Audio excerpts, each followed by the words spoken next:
got an eyelash. Eyelash, Viper. The python hunters dive into the jungles and waters of Costa Rica Los python hunters. to help save threatened crocs. Sitting on a 10-foot crocodile. Everything's dangerous. Snake, right there. And get a hands-on look at its snakes. Mikey, short land. This is about exactly the size of the perpetrator that bit me years ago. It's time to get more remote, more wild. They're on a global mission to protect the planet's snakes and other reptiles.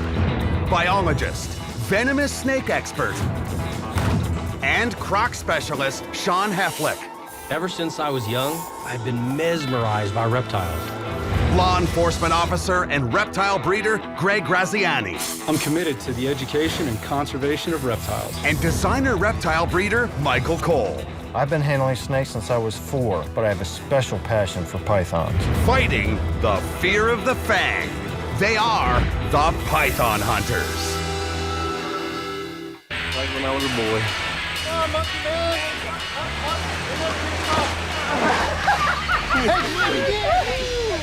We are back in time, boys. It's the wet season in the rainforests of Costa Rica. That is awesome. Python hunters in Costa Rica. Costa Rica has one of the largest American crocodile populations in the world. And the rivers near Liberia teem with 8 animals per 1.5 kilometers. You know, brought the boys to Costa Rica because it's crawling with reptiles. And it's a great place for them to cut their teeth on exotic wild venomous. But first up, we're gonna catch some American crocodiles. Hey guys, we've been invited to go check out this conservation program. It's basically saving American crocodiles in the tilapia farm. You know, these crocs come out of the river, utilize the canals right into the fish ponds where it's just a smorgasbord, all they can eat. When you pull up to a pond you're about to get into and somebody tells you there's crocs in the water, that's one thing. When you pull up and you see the crocs in the water you're about to get into, that's a whole other ballgame. We're gonna move them out of this hazardous environment and get them back to the river where they belong. Están los python hunters.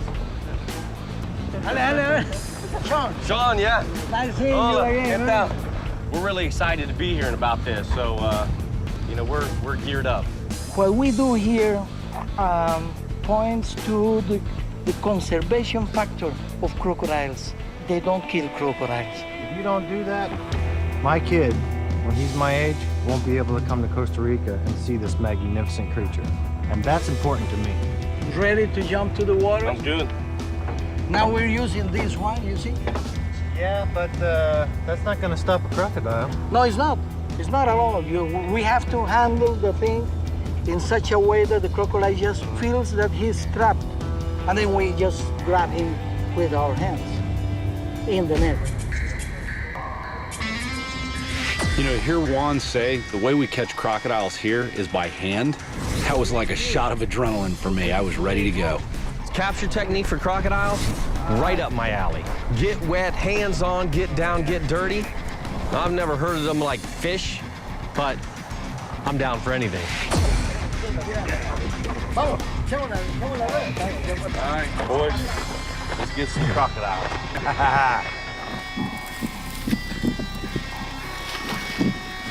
One of the largest American crocodiles ever captured was over 6 meters long, and they got it right here in Costa Rica.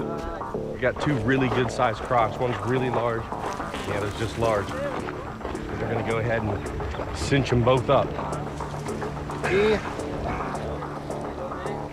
crocodile trap is being laid. Feeling a little bit like bait right now. You look a little bit like bait right now. So I'm standing here, I'm watching Juan. He climbs in the water with the crocodiles, and he starts beating the water. I'm thinking to myself, this guy's nuts. Then I realized he's driving the crocodiles to us. Who's crazy now? The first strike goes to the tilapia. You know those tilapia? Like kung fu monkeys. I was expecting a busted lip, a gouged eyeball. They were messing me up. I almost got one in my mouth. They hit you every time, and very hard. A tilapia with one kilo, can hit you, can knock you down. Is it hard to get workers that will come in and do this? Very hard. No one wants to come. Just some crazy people. We want to come. The crazy thing about this is you're nipple deep in the water, and there are fish hitting you. It could be a croc, it could be a grumpy croc, and it can rip an arm off. That's all the fun right there. It's not long before they corral their first croc. There's something pulling. If you could get his front leg, if you could grab his front legs. You don't get out here so he can swing, you get here. Cinch him in. So when we feel these things in the net, if they're just bumping along, we just kind of go slow and keep doing what we're doing. But if they really nose into it and put any effort into it or power, we've actually got to give and allow them so they don't go under or pop through the net. So it's kind of a give and take thing. It's kind of a little dance that they got going here. He is right on my leg. He's still right on my leg. Don't move. He's going that way. He's right here. Yep. He is right on my leg. My heart stops, and all I can think is, I hope he is not seriously pissed off. On my leg. Right here on my leg. There's a head right here.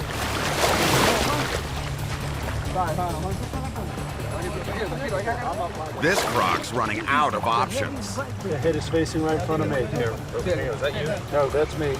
It's one of the most surreal feelings of my life. I can't explain it. No, that's not. That's your foot. Yeah, you're hitting my foot. Here. Where? There, right there. I got two front legs. Un mecate. Venga. Juan feels his way towards the business end.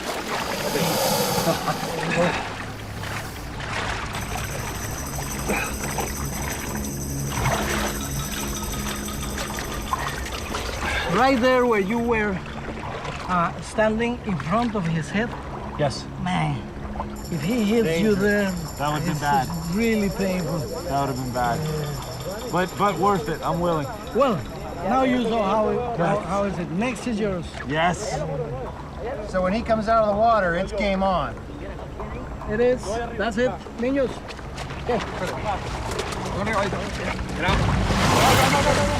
Hold on. He needs that foot. We didn't check toes. That was a good shot. That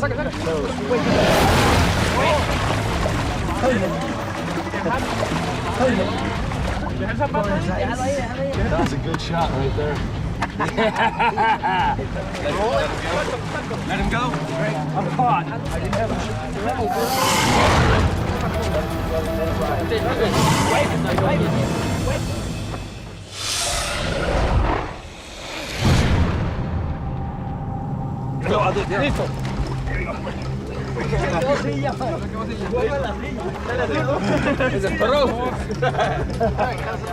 Oh, it's awesome, man.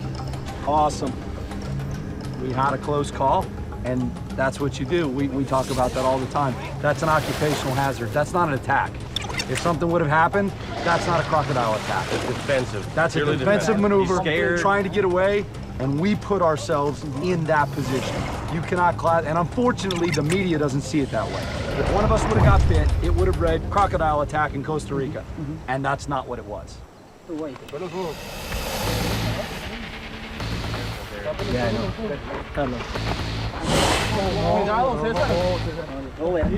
I got it. I'm good. The more tranquil you are with that animal, the more tranquil that animal is. It's a state of kind of just, it's a dance. So the dance with these crocodiles is more of a waltz than a hip hop. You have to be smooth and fluent with these animals. Man, you are defining this very well. I haven't been able to define it that way. You need to stand up, he said. To keep track of first-time and repeat offenders, the guys make harmless cuts to the flukes of new captures or refresh old incisions. Sent him from Yeah, see. capture before, so his number, he's been marked, so they know that which animal this is. So this is his 4th capture. And the last 2 times he was caught in, this is 706, right? He was caught in this same pond. Yes, sir. So this is the 3rd removal from this exact pond. And you know, every time he had been released at the Tempisque Bridge, which is about 70 kilometers from here. 70? 70 kilometers. 70. When the croc lunges, I just jump right on it. You gotta do that, you can't think. Otherwise, everybody's life is in danger. They measure the animals from the head to the cloaca, and then they take an overall measurement because the animal could lose part of its tail. 43. sea 3 metros 06. This is 316. 316. 3.16? Yeah. We're sitting on a 10-foot crocodile. Everything's dangerous.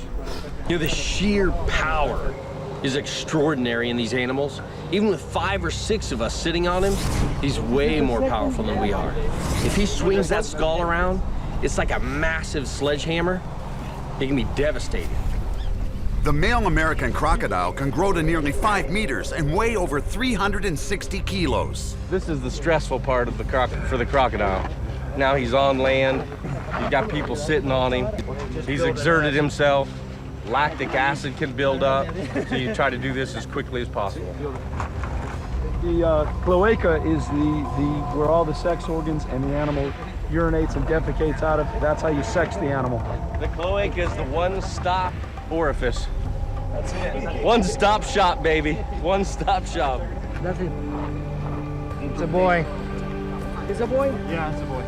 They're gonna go ahead and pull him through this tube so that he doesn't injure himself during transport. As you can see, he is going to be completely loose into the tube. Right. What that's less stressful for the crocodile during relocation. It protects him from the sun, it protects him from thrashing around, and it protects everybody else around him during transport. Yeah, and it is a lot easier to release him once we are going to release him. Heavy.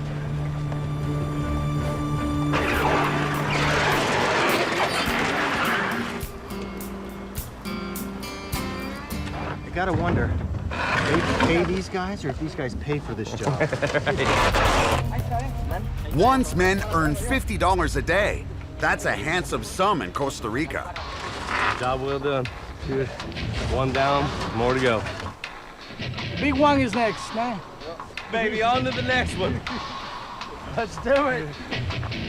We're going for the granddaddy. Tratemos con este, vengamos con este. César, venirte de una vez aquí.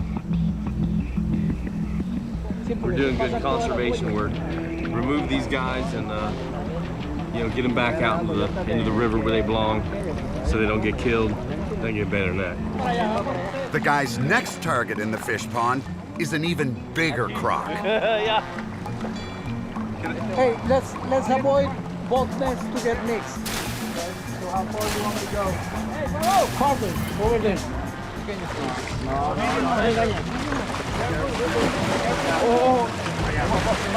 Ojo con la boca.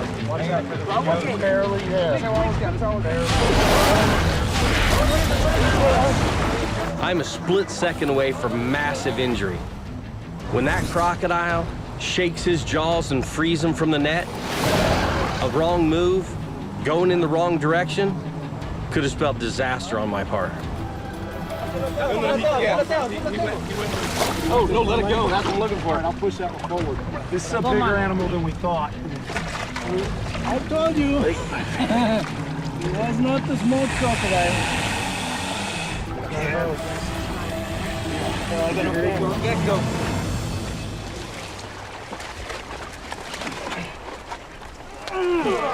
Bring up. You guys are on that. Jump on him. I've never experienced crocodiles in their water, in their space like this before. I'm not sure I ever really wanted to. Now that I have, I think I'll probably do it again. The first thing you have to do is go for his eyes and stick your fingers in his eyes. And if you want to know its gender, you stick your finger somewhere else. Oh yeah, that's a male. Yeah, that's a male. You felt the goods? Why, does that taste like a male? I use the other hand. People from the wildlife department have criticized this way of doing it. They say it's too dangerous, can be very harmful. Then I answer them, telling them, you know what's the way to catch a crocodile? Catching him. That's the only way to do that. And there's no another way to do this. We can use a stronger net, but that'll take a day for us to just catch one crocodile. And in 7 years working here, we have had no accidents, never. There's nothing better than a tight, cohesive team that has worked together and knows not just what people are saying, but what they're thinking. And you guys have that. You guys read each other, you know when somebody's going in, you know you might need to come back, or you know. That's it. You know, and the great part is, let's see hands. Everyone's got their hands. Everybody's got their hands.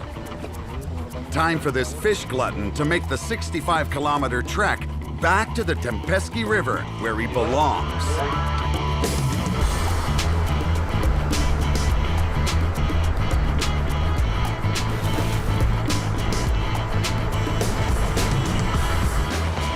Look, I'm gonna pull her a little bit.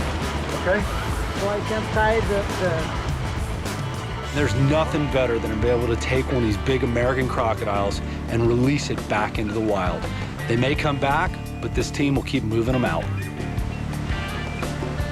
I've wrangled crocodiles around the world, but it was exciting for me to see my teammates get that new experience, and they're gonna need it, because there's a lot more crocodile adventures to come. Look at that, that was awesome. It's been nice meeting you guys. Thank you very much. I'm really happy. Thank you, enjoyed it. Time to move on to snakes. Hey guys, I'm gonna bring you to Quetzal's place, and besides all the really cool reptilian stuff he's got there you're gonna see, we're gonna run across some bear, lance, and bushmasters in his collection that are two of the top venomous snakes in this area. Come on in. I'm gonna let the collection speak for Speak for itself. Quetzal Dwyer keeps all of his snakes under lock and key. Your safety zone is about 2 feet. With this, yeah, about that. But he opens these cages for the python hunters.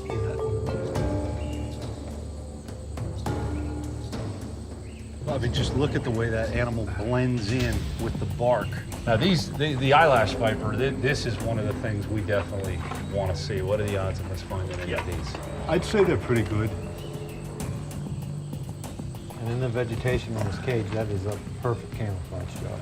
Yeah. You know, this is a species we're gonna encounter in the wild here. You know, so this is a good time to watch these behaviors. The venomous eyelash viper comes in a variety of colors, but all have the distinctive spiny eyelashes.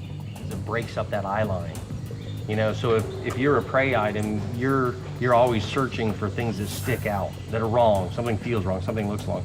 You know, and so you see a lot of these ambush predators will have, you know, either a lateral stripe that breaks up the head, you know, the figure of the head, the shape of the head, or you'll have something around the eye. And for these, you know, you've got these modified scales. That's all they are.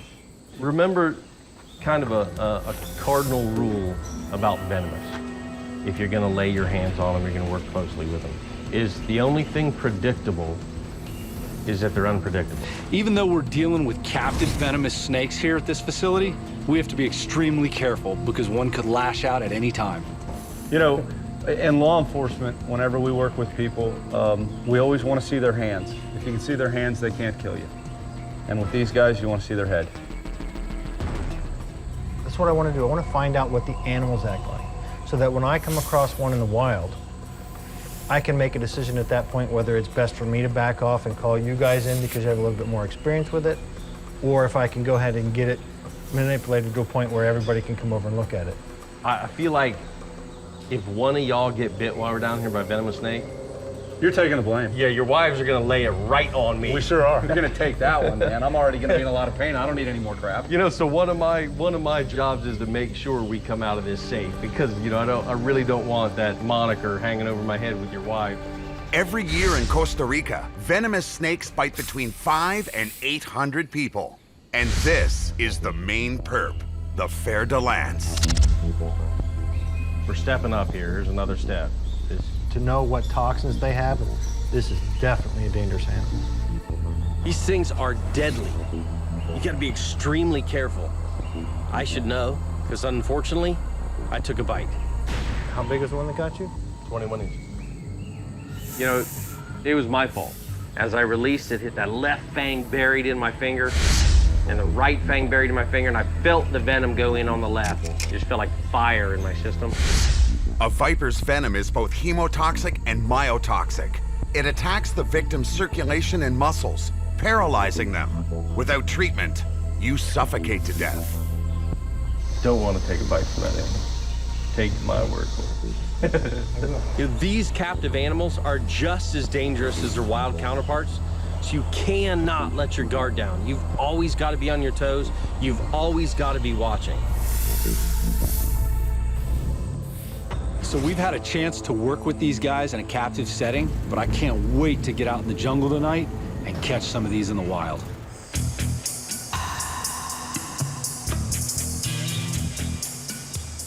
The reason why we're out here at night is because snakes like the eyelash viper hunt their prey in the evening, so it's our best chance of catching them. Don't get too far off. Coming in. You'd be surprised how light gets dampened in this.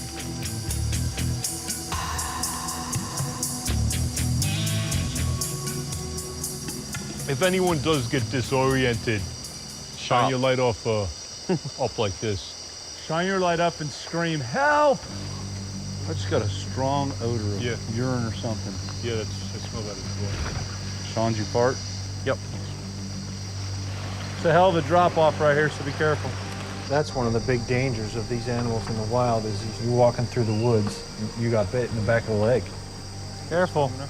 And we're typically looking for fertile ants here just up on the bank or down closer to water. They can be anywhere.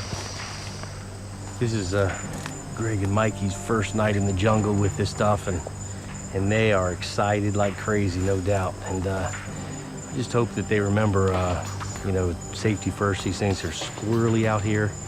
It's nighttime, and they haven't really handled these animals. But, you know, we'll do what we can. We'll keep everybody safe so nobody gets a fang on.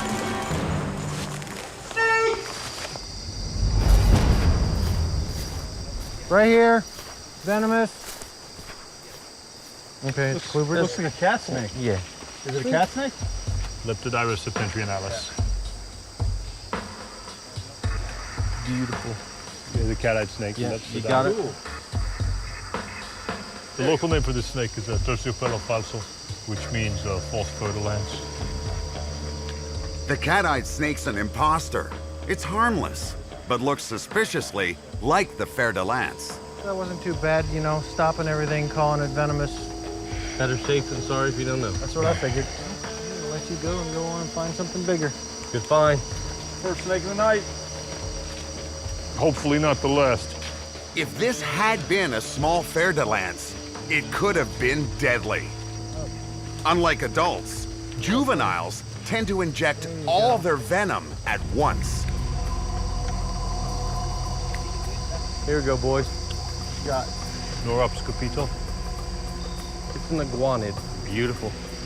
Yeah, this is a male. He's not overly happy to see us, huh? Nah. It's easy to see why snakes thrive in these rainforests. You make good supper for A lot of snakes. a lot of snakes around here. Yeah. Okay, he likes me.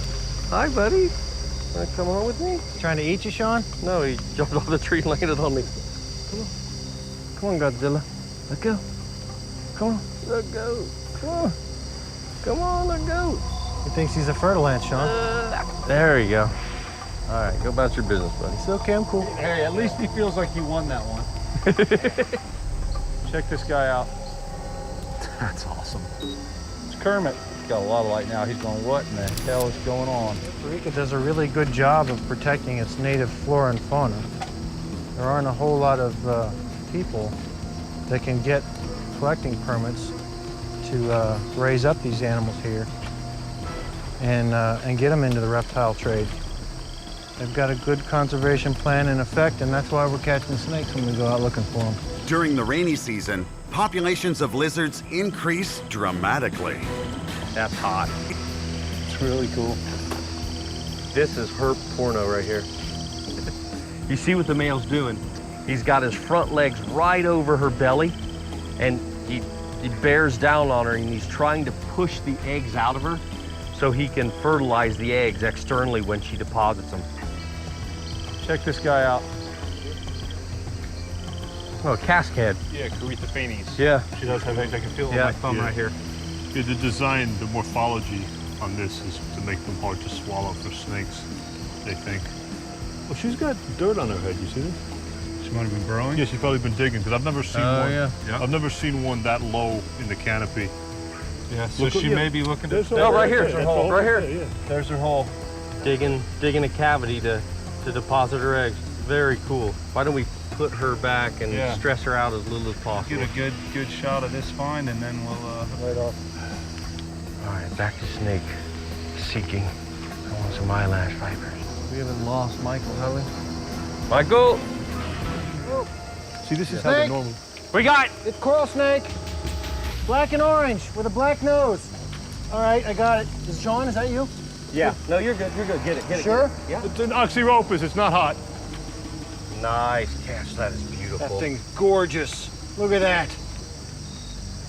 Good spot. That's beautiful. I don't even know what it is called. It's called a the colubrid. calico snake in English. Called a calico snake? Wow. Very nice. Scientific name is Oxyropus petola. Good I spot. always, you know, in the States we've got the coral snake, and anytime you find a snake like this, it's got a black face. We know it's venomous in the United States, so it kind of threw me for a maybe it's hot, maybe it's not.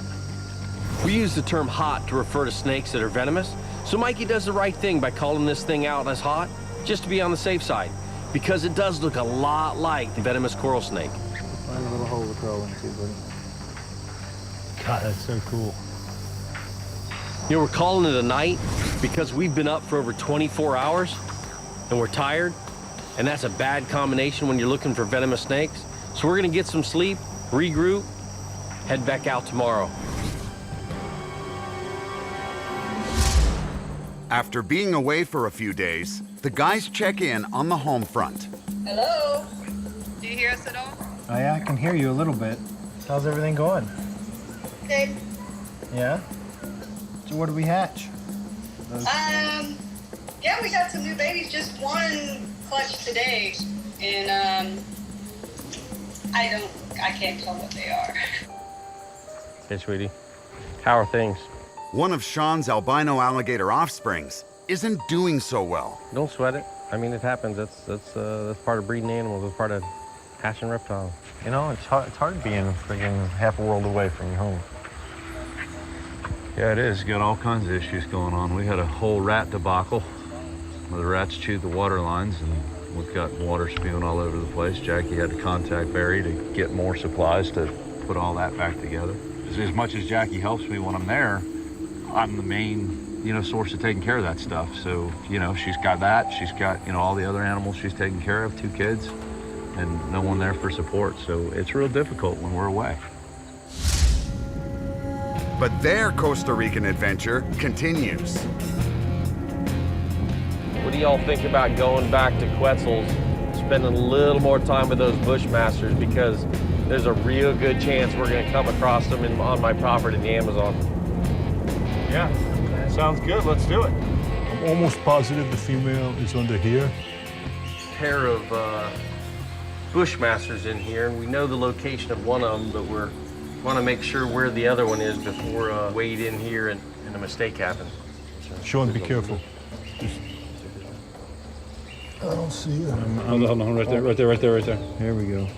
Bushmasters are not only a fast-striking snake, they are a fast-moving viper. If they want to get up and move, They can. Yeah, I mean, they can move, insanely fast. I need 3 feet behind me. This animal commands a whole lot more respect. Bite from one of these would be a very serious matter. All vipers share a unique heat-sensing system, an array of pits on their head that detect the body warmth of their prey. This is an animal that if you take a bite and it's not a dry bite, you're definitely seeking medical attention.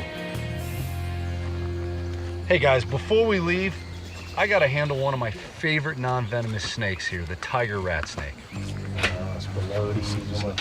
Spilotes pilatus. This is what they look like in our area. Get that tongue shot because that is incredible. Go down, right there. You're right on him. You're good, Sean. You're right on him. You're right on him. Get a good shot of Greg getting bit. I'm gonna get the face shot right here. I'm gonna get it right where he tags him in the eye. Oh! I got him. Get it! Get it! Greg's got his hands full of this guy. Oh, yeah. You know, this tiger rat snake keeps biting me and biting me. He just wants to get away, but I'm not letting go. And those teeth are not pleasant. He's drawing blood, and it feels like a bunch of little needles in my arm. He just wants you to let go of him. That's all he wants. The tiger rat's one of the longest non-venomous snakes in the Americas. It's been known to reach up to 4¼ meters. It's quick and agile. And you see how mild they are.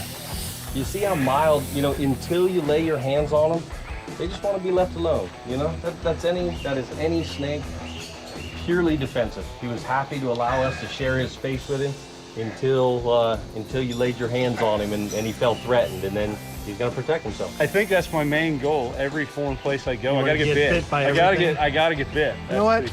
That's a great goal for you. That's a great goal. What's that? If you're gonna be big, you gotta be dumb. If you gotta be dumb, you gotta be tough. Oh, that's it. That's it. Oh, yeah. The guys take a break from captive snakes and head out in search of Costa Rica's wild species, the Central American tree boa. This rain better stop, Quetzal. Speak when spoken to, girlfriend. Beautiful night for a snake hunt and a boat ride. Just got a bilge in it. Big bilge and a backup.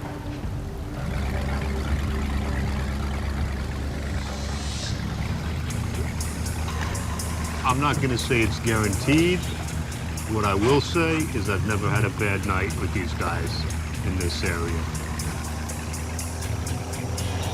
What we're looking for tonight is an unusual phenomenon shared by frogs, crocodilians, and these tree boas, but not a lot of other snake species. And that's eye shine, tiny pinpoints of light glowing back at us through the mangroves. Looks like a good tree for snakes here. Snake, right there. See him? Yeah. Going up. Tiny. Get him. Mike, you got him? I got him. There we go. Woo! All right, what do we got? That's what we're looking for. Wow, they're really calm. It's the rain. Quetzal. Wow. I expected these guys to be really vicious. I've never got to lay my hands on a wild boa before, so this is a special night for me. And I got the first catch of the evening. Not so bad. This is the first wild boa of any sort that I've caught, so that's pretty thrilling. And it is a beautiful animal. Beautiful. And obviously very healthy, good wild weight. I mean, Good find. population is very healthy. If this is any indication. Hey, before you release, you want a little documentation of your first massive boa catch here? Hey, it's not any. Always finding the babies. Hey, what are you talking about, Mr. Giant Caiman Man? Got another one on the tree right in here. Right, a bigger one right here. Oh, hanging low. Straight right in there, low. I'll let you guys fight over this one. There we go. Now you gotta. Oh yeah. That's a good looking snake. Yeah, it is. Look at how the ventral scales actually compress this way, where most of the pythons we deal with are very flat across there, allowing this snake to thin its body to go in and out of those trees the way it does. Tree boas have an amazing prehensile tail. That's a tail used like a hand to actually wrap around and hold onto branches while they climb or strike out at prey. The other thing, you look real close at the eye on this animal. Definitely tell by the slit, the cat slit eye, that it's a nocturnal snake. This snake is out right now, moving around, crawling through those trees. Be glad to take any of these small birds. Bats, lizards, you know. Machines. Well, that's the reason they're here. You got a good food source of basilisks. Basilisks are known as the Jesus lizard for their uncanny ability to run on water. Let's get this one close. The big male. He started moving before I did. So well adapted to that life in the trees. I don't care how many times I see it, it's still impressive to watch them make their way. Look at him just go straight up that branch. All right, well, let's find some more snakes. Good start. Got the juices flowing. Let's find them, man. Let's go. Right in there, something is glistening. Hi, Shine. Right there, boa. Big one. I don't think we're gonna catch this one. He's back there. Whose turn is it? Do we take it? It's my turn. Is it a tree climb? It's a big one. I got to go through all the thorns here because he's in a big thorn bush. Oh yeah, this is all yours, Greg. Greg, that's a sting. That's all yours, baby. Greg. That's a stingy. That's a stinking. It's your turn. Get in I there. am. He's coming back down. Let me get my damn light in my pocket here, man. He's in a big thorn bush. Just be mindful of keeping the boat steady. I'm on the steady. Yeah, off the bow. Okay. Okay. Can you get him? Okay, watch your Hang back on. with this. This is gonna spring and hit you. I don't have any more bow. Coming down. Be cool. Be cool. Watch out, that's very stinging. No lobster. I'm hung up bad. Whoa, whoa, Greg. Watch yourself. That's stinging nettles you're about to go into, man. Can you get him? Hang on. Get him. I got him. Poquito más. All right, hang on. There we go. Woo! All right. Look at that. This tree boa is nearly 2 meters long, its maximum length. You know, this is the biggest tree boa of the night. I mean, it feels great to come out here and catch a healthy adult like this one. These are the powerful, like bulldog muscles, right, that allow them to sink those fang-like huge teeth into prey and hang on. I can see where people that know nothing about snakes would think, oh my God, that must be a dangerous venomous snake. Like all constrictors, the Central American tree boa uses its powerful muscles to strangle its prey before consuming it whole. Amazing animal. The crazy thing is, each one is just as spectacular as the last. You know, it's just like More so. You know, The one you're holding is the most spectacular one you've caught. you know what? I love these snakes. You know what, though? You say as much as I hate to release them, I love the fact that we're not love to catching release berms in those. the Everglades, and we have to do something else with them. Putting them back in the wild is just as much fun as catching them in the wild. As far as I'm concerned. Tell you what, he maneuvers this thorn bush a hell of a lot better than we do. That's magnificent.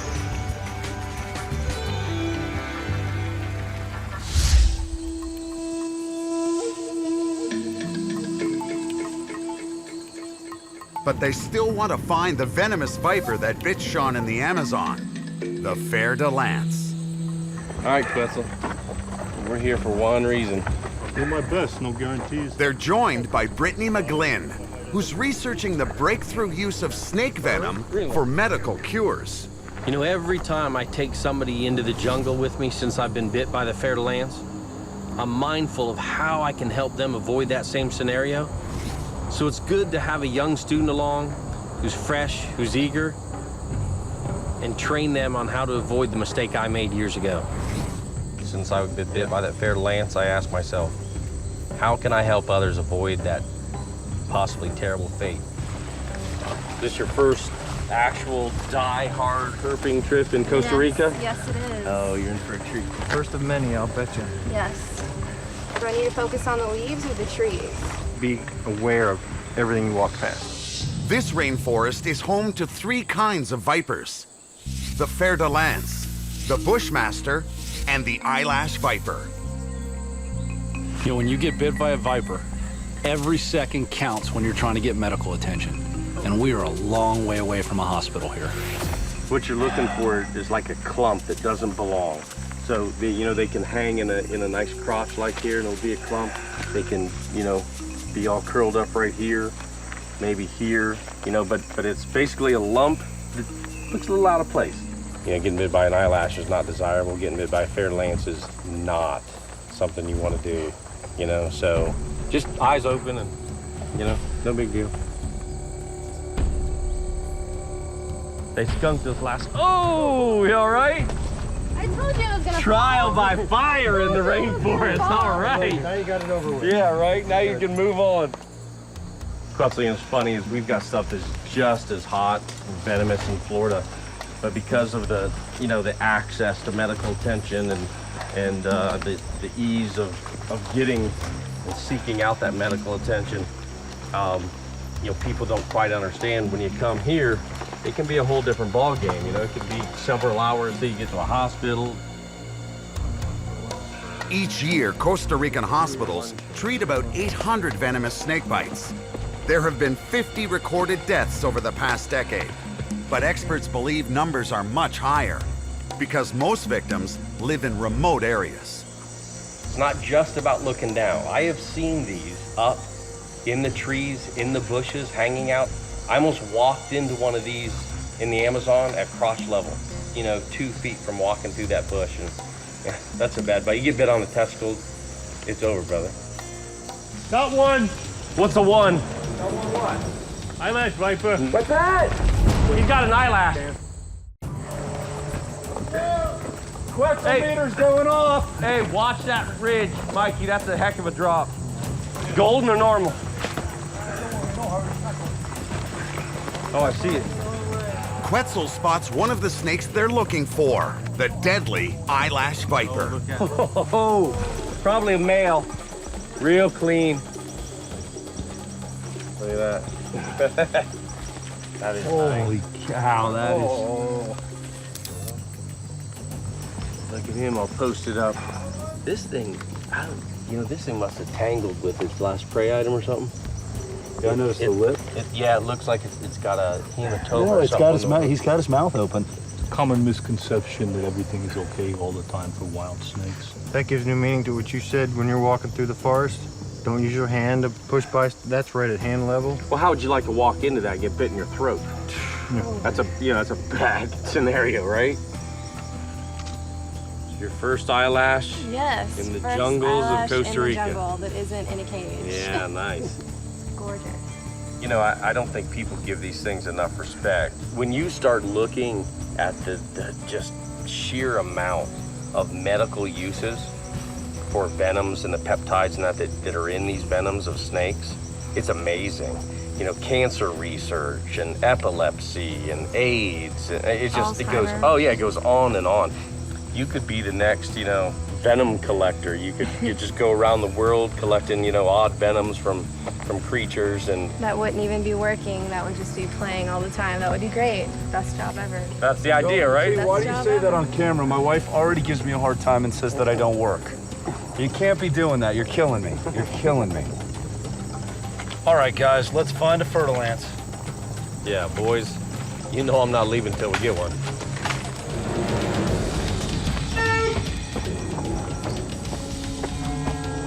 Hey, what y'all get? Fair land? Mikey, fertile ant. Is not gonna move in close. Let me know. I see the tail, but there's a hole. He's here. He's right here. Hopefully you want your hook back. What do you think, Brittany? Awesome. Fertility. Finding that fair lance is a little bit of luck. They are hard to find. It's amazing. He is not even a lot of leaflet or anything, and he's gone. If you dropped his head down and you didn't know he was there, didn't move. I can barely see him right now. It's just amazing how on this foliage right here, that snake just disappears. For an animal this size, they pack a wallop with their venom. The lance heads are the #1 killers in the Americas for snake bites, and part of that is that the sheer number of them. These are a lot more dense than the Bushmasters and some of the other stuff, but ounce for ounce, it's just a bad bite. But looking at that animal right there, in this clearing where we're at, look how simple it would be to literally just step right on the center of the body of that animal and never know it. This perfectly camouflaged snake often bites field workers. And a lot of them are barefoot, you know, which just exacerbates the issue altogether. One of the reasons these snakes are so successful is because they'll eat anything and everything. I found them with birds, frogs, snakes, lizards, even insects in their bellies. I can't think of another venomous species that has the sheer numbers that they do. And it's for exactly that reason. They're generalists. Yeah, generalists. You know? Adaptable, and they have huge litters. Yep. How many hours did you say you needed?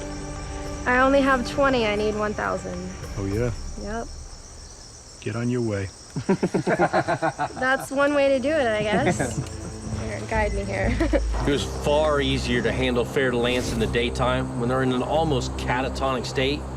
But at night, when they become active, their strikes are unpredictable, they're lightning fast, which is what makes these snakes extremely dangerous. Up he goes. Get him off the ground.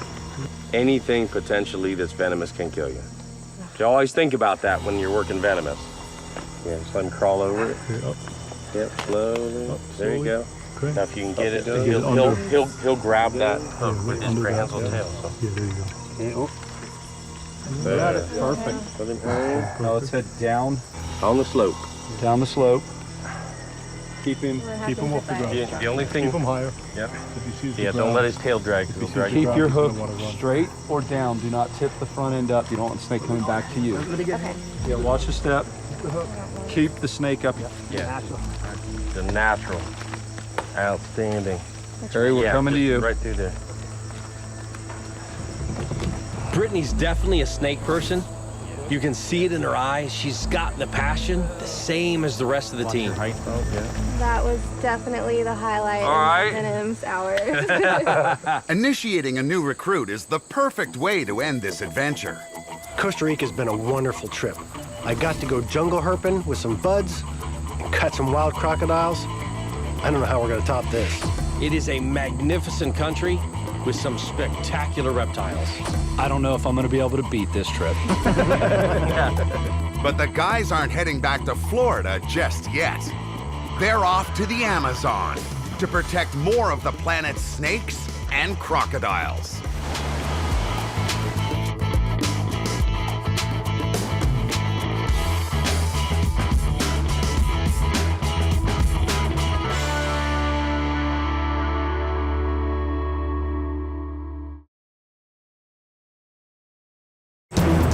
The python hunters are in the Amazon. Holy crap! Off-road and off the map. I thought I had a nice backyard. In a region crawling with deadly reptiles. Shushupe, hey, pushy. Right here, look at this. Bushmaster, the world's largest pit viper. Nice spec. Their mission, find the mysterious Blackwater Lake They protect this lake. They don't want anybody here. and catch the world's largest snake, the anaconda. Time to get more remote, more wild. They're on a global mission to protect the planet's snakes and other reptiles. Biologist, venomous snake expert, and croc specialist Sean Heflick. Ever since I was young, I've been mesmerized by reptiles. Law enforcement officer and reptile breeder Greg Graziani. I'm committed to the education and conservation of reptiles. And designer reptile breeder Michael Cole. I've been handling snakes since I was 4, but I have a special passion for pythons. Fighting the fear of the fang. They are the Python Hunters.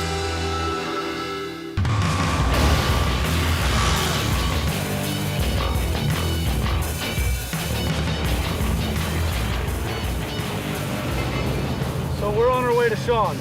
Yes, we are on the way to his place. He's got 27 hectares, and his place is located right inside one of the most important reserves that we have in this region. How much further is it? It's about 15 more minutes from here. Oh, so we're not riding in this all over? No. We're not going to go in this one. This works for Peruvians, but I'm a little big for this. Yeah. Greg and Michael are about to meet Sean at his home away from home for over 15 years. You know, welcome, boys. Welcome. Good, man. You got him here safe? Yeah, no problem. Well, I figured you wouldn't be overly comfortable in that chariot, so I got you another one. Yeah, I was under the impression from this point we're gonna have to hike into your place, so now we got an easy ride here, huh? You know, I was under that impression too, but this is a new road. I've never seen it. What are you, Jesus, this is not a freaking road. Hang on to your britches on this one. They're heading deep into the Amazon to wrangle scores of venomous snakes and caiman, and lay their hands on the greatest challenge of all, the green anaconda. But first, a visit to Sean's jungle hideaway.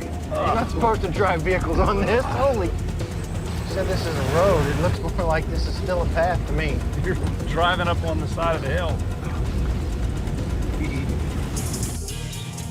We gotta go the rest on foot here, boy. Well, I tell you, I'm happy to hike. Yeah, I'm After really that, good with that. What's your butt sore?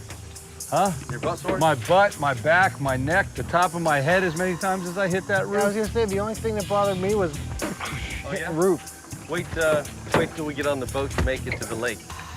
And then you'll see how sore your butt's gonna be. You know, the boys haven't traveled abroad, and certainly not into the jungles like the Amazon. So it's gonna be interesting to see how they cope. We're going pretty remote, pretty basic. You coming rolling? Yep. Hey boys, this is where my land starts right here. You got about a 3-mile trek or so through the jungle to the Heflick Palace. Sean's land borders one of Peru's most pristine habitats.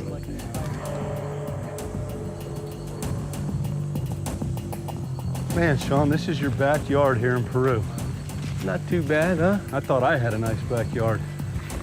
If I told you what I paid for the 65 acres, you'd probably inject me in the jugular with venom to get it.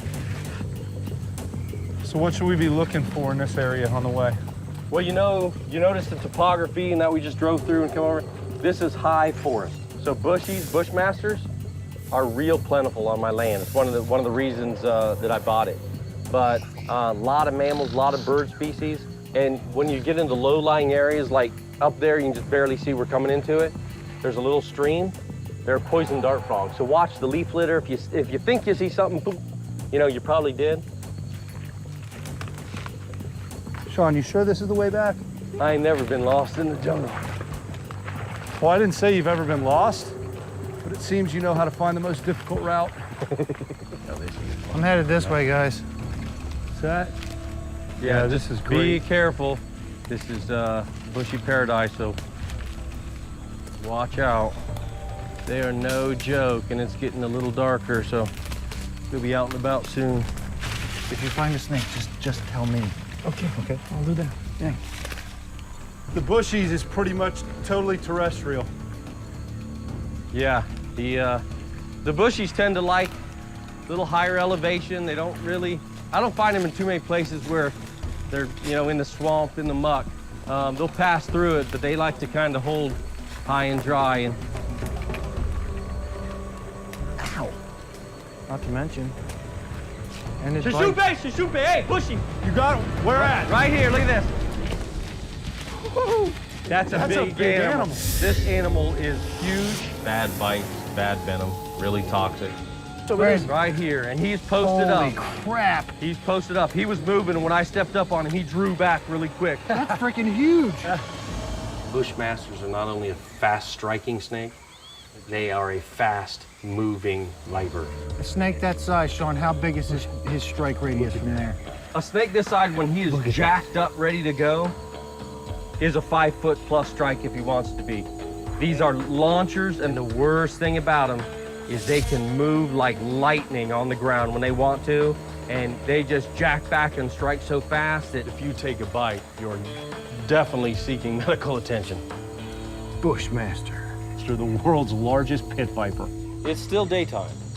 When night falls, this becomes a whole different beast. Magnificent. This 2¼ meter snake poses a real danger to unsuspecting humans as it lies camouflaged, waiting for rodents. I'm gonna gently get him on these tongs. Watch that hand here within range on that bad boy. A little bit of scar on him, you know. He's had some battles with something out here. Wow. We don't want to stress this guy. Crossing behind you. I've never held a venomous snake this heavy-bodied. Hey, Greg, how's that feel? Oh, this is incredible, man. This is just an incredible trip to get out here in the Amazon, see these animals in their natural environment. I mean, look at this, the world's largest pit viper sitting here in Sean's backyard. Tell me that ain't bad. Huh? 25 minutes, maybe 30 minutes on my property?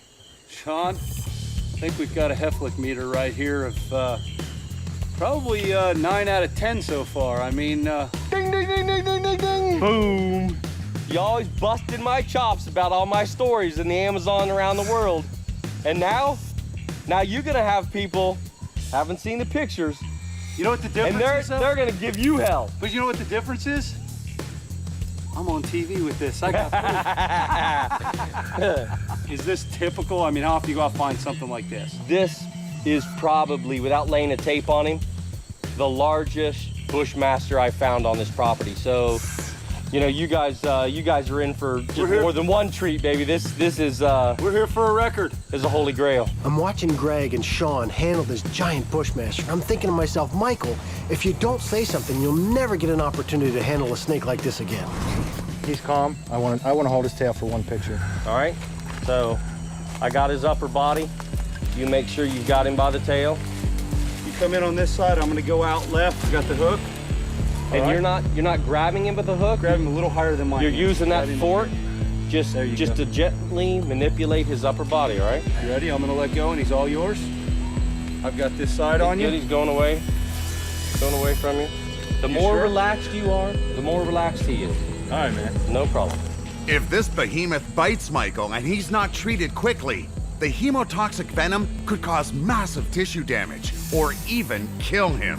This is a chance of a lifetime here, Michael.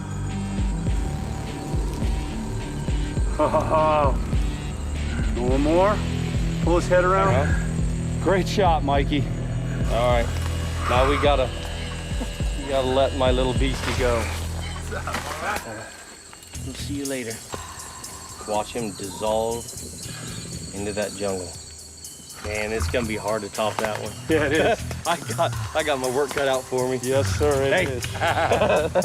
Good job, man. Wow. I'm sweating. All right. You did good. Thank you. It ain't getting better than that right there. Thank you, man. In the Amazon basin. Thank you. That's the beast.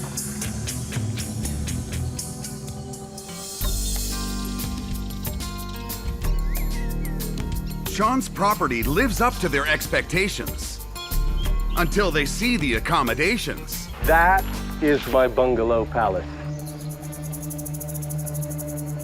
Holy cow. Wow, man, look at that. Dibs on this hammock. You said bungalow. After seeing the houses and stuff coming in here, I'm thinking maybe a third of this? Yeah, this is my little place. This is a freaking palace.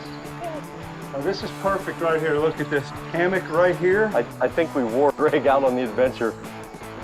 In the event somebody hollers snake, I'm right here by the entrance, got my pack ready to go.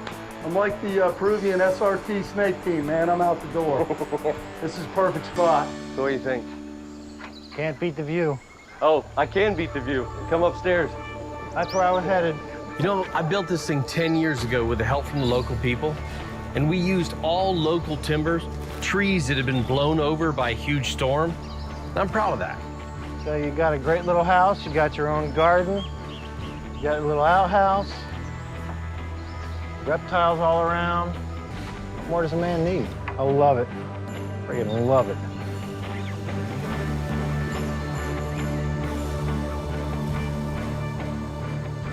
Let's get our sleep, boys. Tomorrow, you're gonna need all your strength. We got a big day planned before we head out on the mighty Amazon River.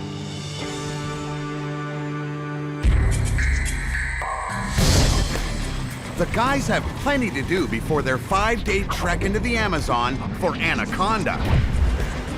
But first, it's off to a venom lab for a little hands-on training. These guys are loose. Oh, be careful.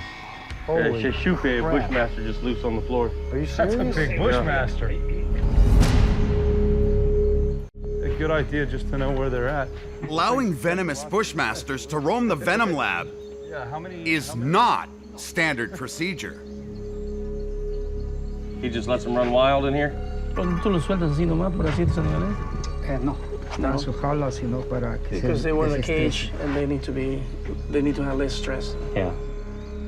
And how many are in here? ¿Cuántos están en el suelo? Tres. Only 3. Three are loose in here. So we got all 3 located, 1 by the door, 1 here, 1 there, so we're good. Yeah. Fellas, today I'm gonna get you up close and personal to the viper that bit me here years ago in Peru. I'm gonna show you the carnage that this venom does inside the human body. There are 2 species of what's called lance heads that people kind of call fair to land. And the one is Asper and the other is Atrox. Is Atrox what you got bit by? Atrox is what I got bit by. Both of them, make no mistake, both of them are bad bites. Yeah. You know, they both kill a lot of people in Latin America. Do you remember this, Roland? Oh, yeah. Right. Wow. Oh, he was almost dying after being bitten by this one. You know, it was my fault. As I released it, hit that left fang buried in my finger and the right fang buried in my finger, and I felt the venom. It just felt like fire in my system. The pain was excruciating. My hand was just crazy swollen. My fingers were like sausages, and it worked all the way up into my arm, up into my neck.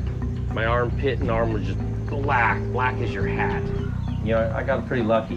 I just want to let you know I'm going to do my best to make sure you never have the opportunity to tote around photos like this of me. I hope you do. I want to draw some of my own blood, and I want to extract some of the venom from this animal, and I want you to see the carnage that happens when the venom of a fer de lance comes in contact with human blood and human tissue. The only person working this snake right now is me. Get on the other side. You know, every time we're around venomous animals, we need to review the safety protocols. The one time you don't, the one time you get complacent, that's when a serious accident's gonna happen. Don't reach over there. Thank you. What you gonna give me, buddy? Huh?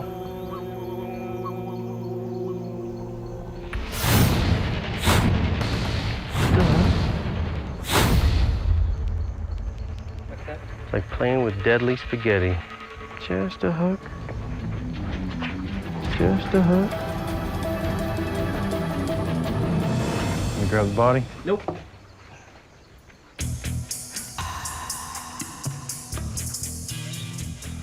They've got some long fangs. I tell you, these things are really straight. You can almost take from their name, lance heads. Their fangs are lance-like as well.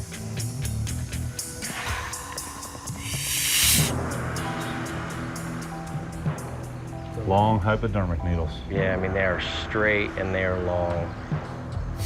A little bit, there's one. Yeah, come on, boy. Give me a little, give me a little. You see that going down into the vial? There's enough deadly venom in one fer de lance bite to kill several people. It's enough to ruin your day right there. Just this small amount can kill a full-grown human.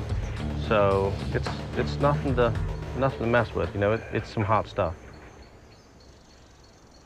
Now step 2 of the experiment. Drawing Sean's blood. Don't ever look at me and smile when you're doing that. You know, as a former paramedic, I'm kind of in a catch-22 here, because if I miss Sean's vein, then I don't look like I know what I'm doing, but I really want to stick him a couple of times. Do I get orange juice and cookies afterwards? That's good right there. Yeah. We'll extract the venom out of here and introduce it into the blood and watch the carnage.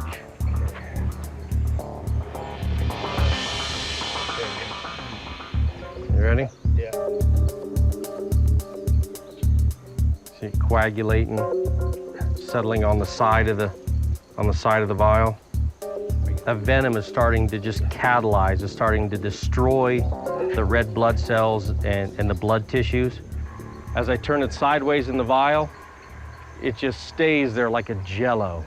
Dump a little bit out on here and see what we, look at that.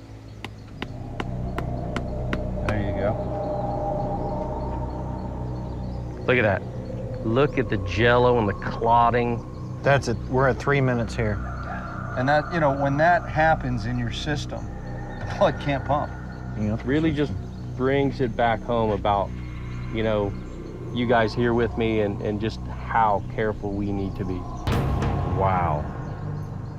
Sean's done a great job of preparing us for this trip, but I gotta tell you, when we get up the Amazon, one of the things I really want to see is a giant anaconda. But first, there's a spot where they know they can get their hands on one. This is it, boy. Costa Rica Zoo. I think you're gonna like it. All right, we're gonna get close. There's a massive female in here in the water.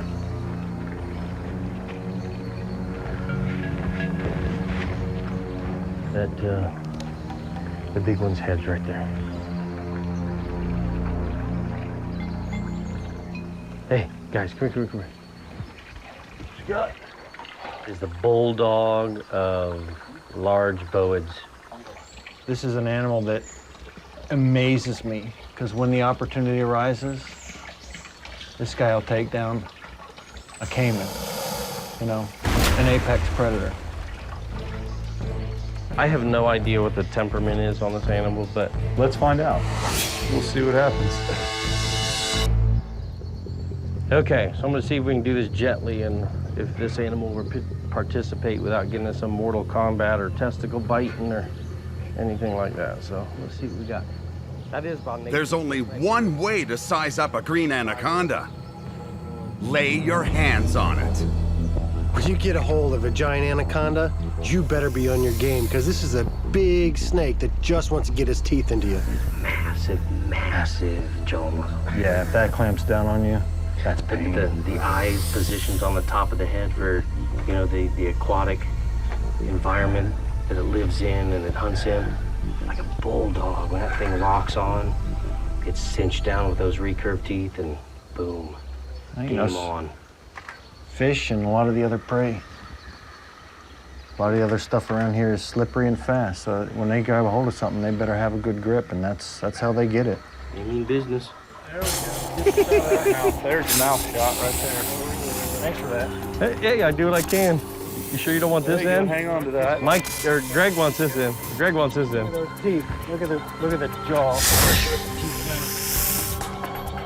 The only problem is this. This anaconda is 4¼ meters long and weighs almost 46 kilos, but they can grow much larger. I can't wait to find one of these bad boys in the wild. Early Amazon explorers reported seeing anacondas over 30 meters long. To this day, stories still emerge of such giants lurking in the jungles. Get that head around far enough to get a hold of your wrist. That's pain. 100+ recurved, sharp as needles. When they set into flesh, it's on and over. The biggest problem is your first reaction is to pull away. And that's the worst thing you can do, because when you do, you're headed out to the hospital for stitches. And that, boys, is one of the #1 reasons we're heading deep into the Amazon, so you can lay your hands on one of those in the wild.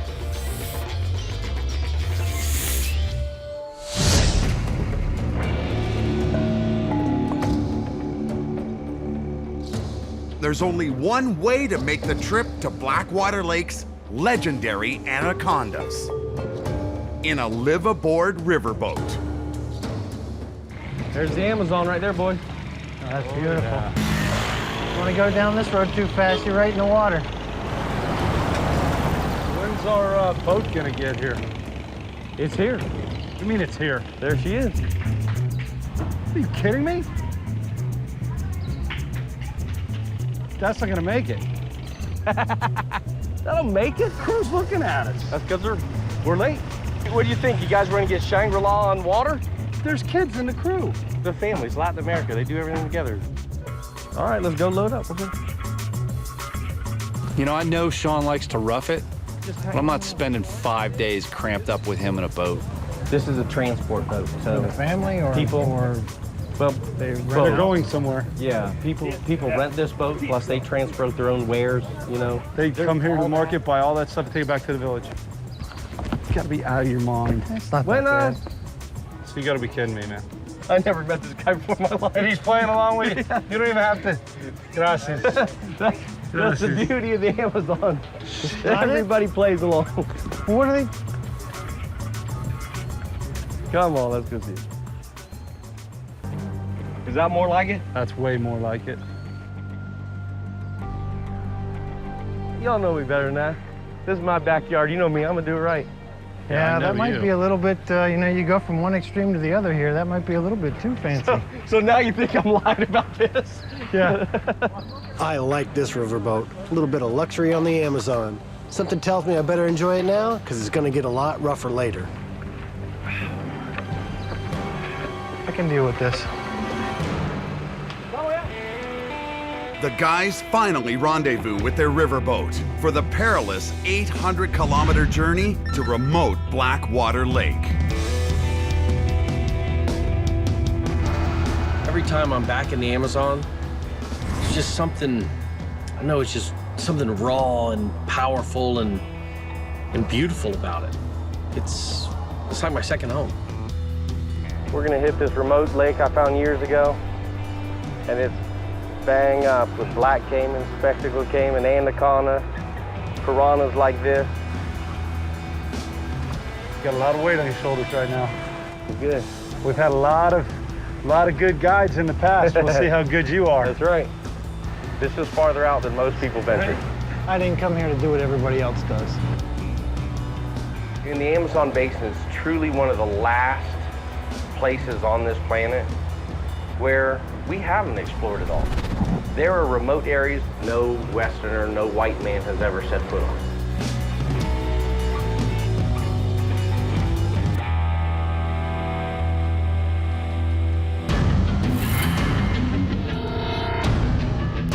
Let's load. Yeah, every time I come up this river, I've got to stop by the Bora village. You know, I've known them for a decade and a half, and they're like a second family to me.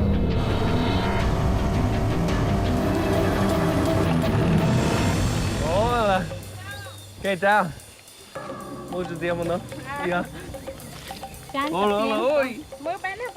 ¿Qué tal? So this is a welcome drink that they prepare for us? Right here. Yeah, and it just take some of it. It's rude not to take some. Hola, ¿qué tal? Mucho tiempo, ¿no? That drink, that welcome drink, is prepared using part of what they use is yucca, and they chew it up.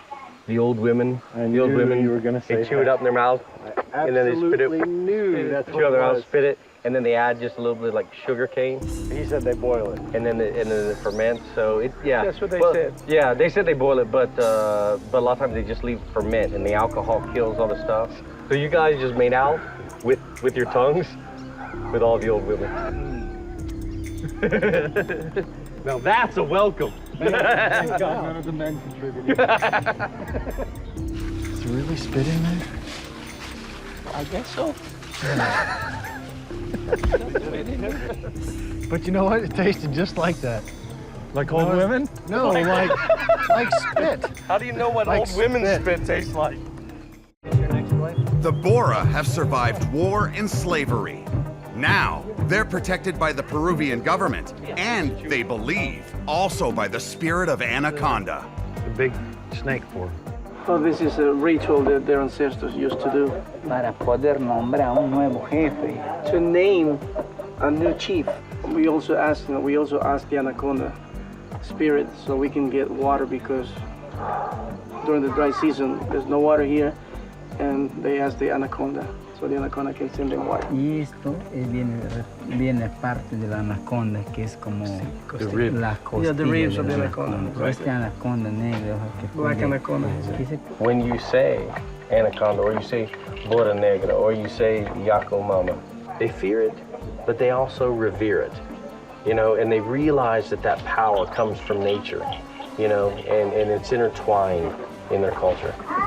If we could be so bold to ask them if they could perform the Yakumama or the anaconda dance of welcome for us? Claro, sí.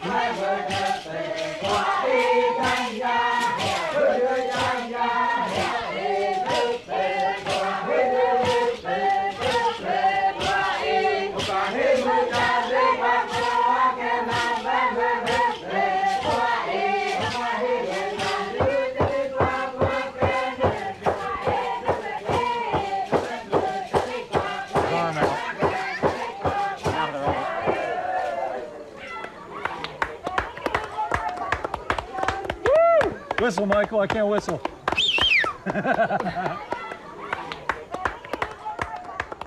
Another Bora ritual is consuming ground coca leaves to heighten their awareness.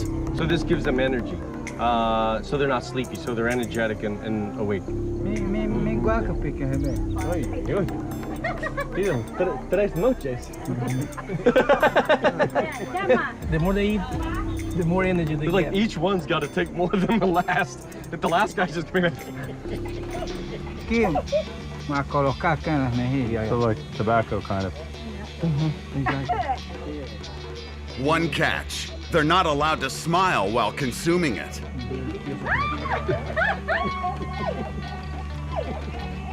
Don't laugh.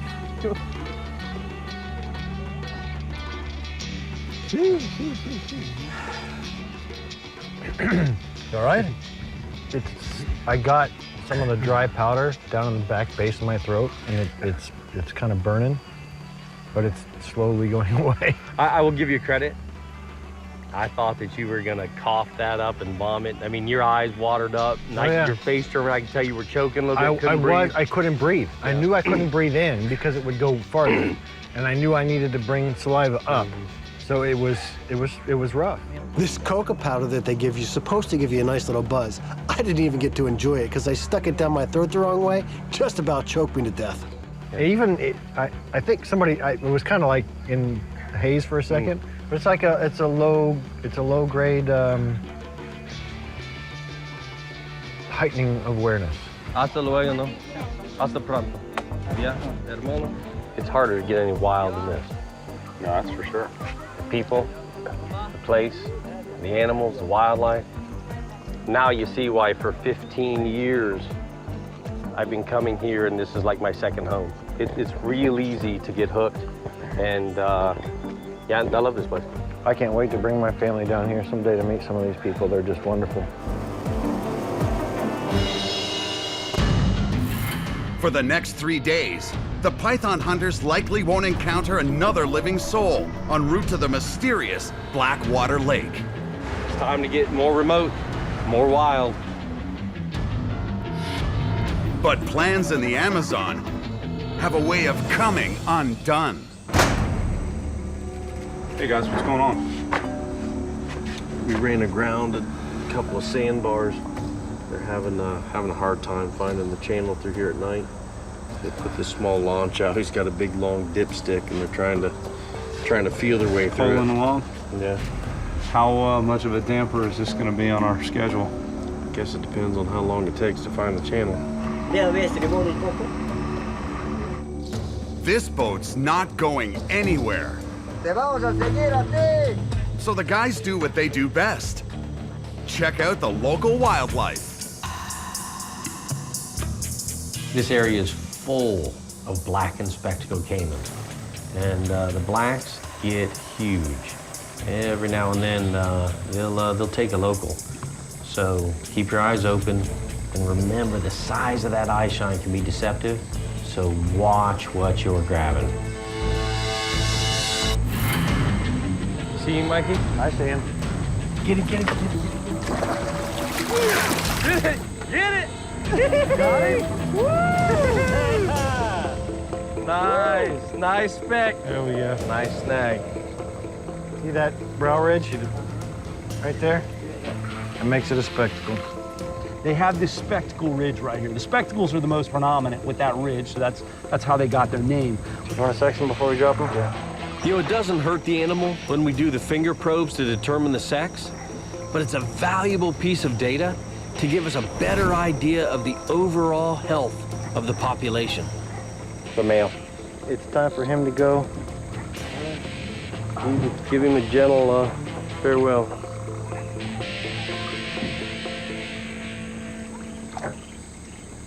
There's another one over in here. Just a Looks baby. Yep, right there's there. a light right there. Oh yeah.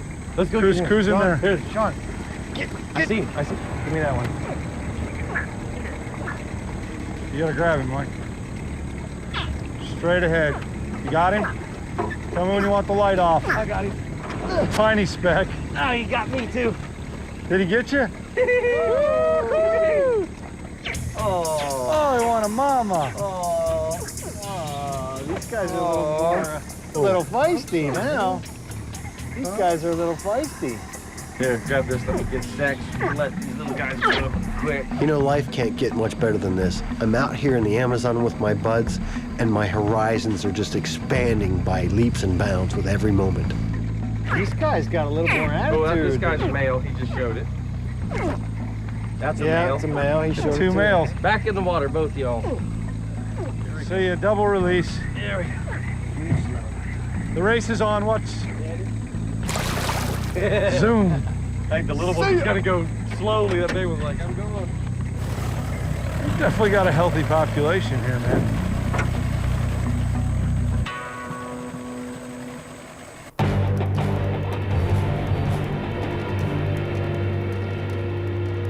By sunrise, they free their boat from the sandbar.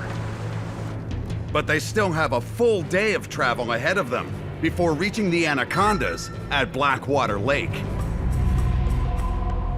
We're a long way from civilization. This Blackwater Lake that I'm taking you to is magnificent. When I found it the first time I went there, I was just floored. I was probably the first white individual ever to go into it. It is 3 or 4 hours minimum by motorboat up this winding jungle stream into this Blackwater Lake that is teeming with black caiman, anacondas, fair to land, more bird life than you can shake a stick at. This is true wilderness. But true wilderness is becoming harder and harder to find on the Amazon. That one's broken loose. That's illegal logging right there. No tag on it, nothing. I tell you, all these trees and logs and just massive amounts of debris, they mess a boat up. Even a vessel this size, the Amazon River devours a lot of vessels. I see why. I guess the good news is there's enough stuff floating in it if the boats go down. There's something to grab onto. But the bad news is, where there are logs, there are people.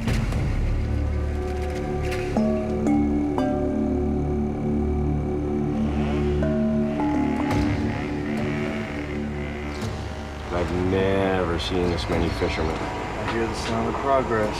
I hear chainsaw. Yeah. It's never good. Those are like tribal fishermen? They're Peruvians, and these are what they call river people. So they live in small villages along the rivers. They use it for their highways, they raise a little bit of crops, and they fish.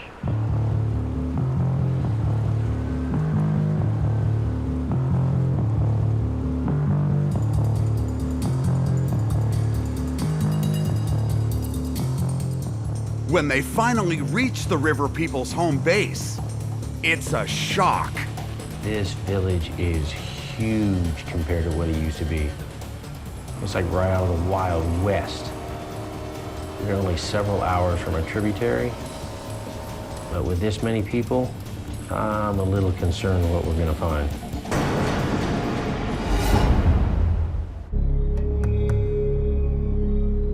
We're going remote.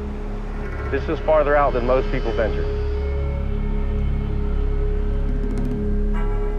It's time to leave the comfort and safety of their riverboat. That little skiff is gonna tear you up. We're gonna be on it for about 4 hours getting to the lake. But that's the price you pay for getting out in the true wilderness. Gracias. Hasta luego, no? There's the yellow-headed caracara right down by the water's edge. There's a legend here of the Yakumama, this giant black anaconda that's so big she has earth and trees growing off of her back. And you know, when you're this remote, when you're this wild, it's easy to see how these legends get started. So we're going up this tributary in the middle of nowhere. Come around the corner, and there's a tree blocking the river the size of a small car. And getting across means getting in. When we're in the water here in the Amazon, there's piranha all over the place. You gotta give that thing all the gas you can. Everybody's gotta be seated. We're already 5 hours into a 3-hour trip up this tributary, and I keep thinking to myself, what if the next tree's even bigger and we can't pass it? Go! You gotta go kick that tree! Dale, volando! Todo, mete todo!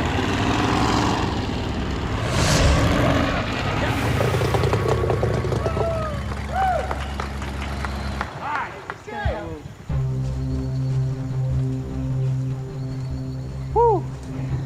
I'm gonna need a nap by the time we get to the lake.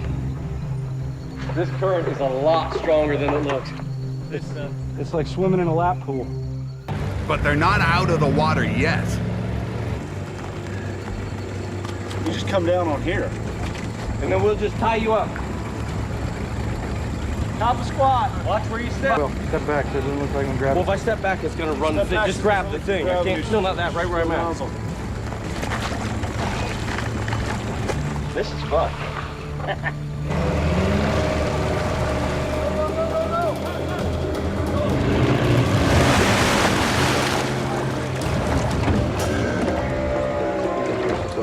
Hold on.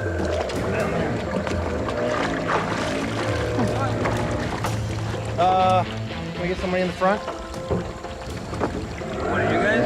Greg, you're the heaviest. Can you? That was real nice that you said that. Hey, you're the fat ass. Get on the front of the boat. That's all it took. Little fat ass.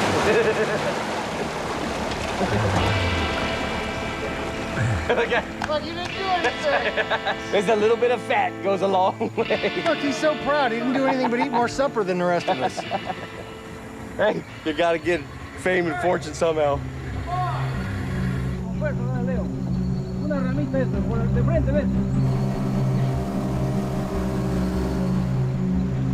You know, there's a lot of dangers out here besides what we're physically laying our hands on, like the anacondas, the caiman, the fer-de-lance. We're remote. We are a long way from any medical attention, from any rescue. Everybody's got to be sharp. Everybody's got to be on their toes. They finally arrive at Blackwater Lake. But this pristine paradise is no longer untouched. You know, the whole point was to get remote. We've been at this 5 days. And then we see fishermen. My heart just dropped.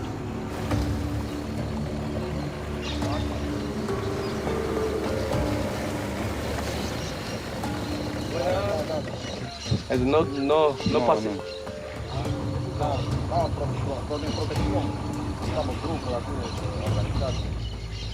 The problem is they say they protect this lake and they don't let anybody in. They don't want anybody here. So is this a situation that could get ugly? Yeah.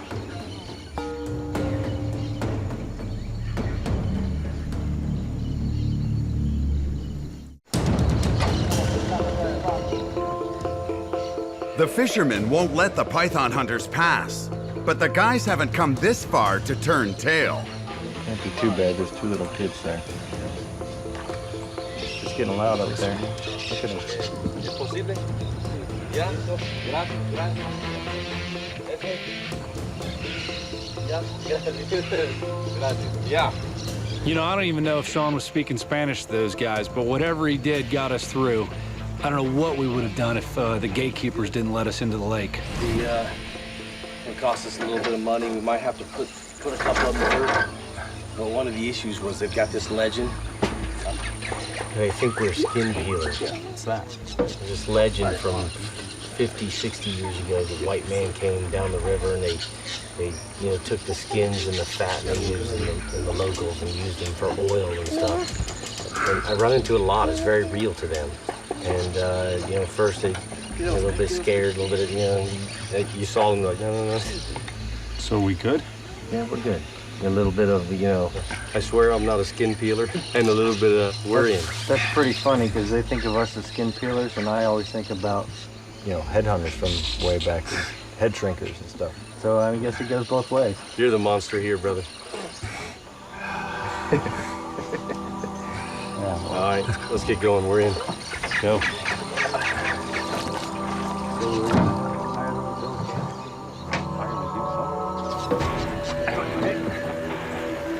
Yeah, gracias. Yeah.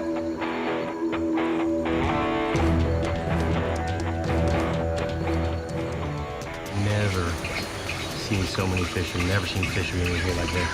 That's not a good sign.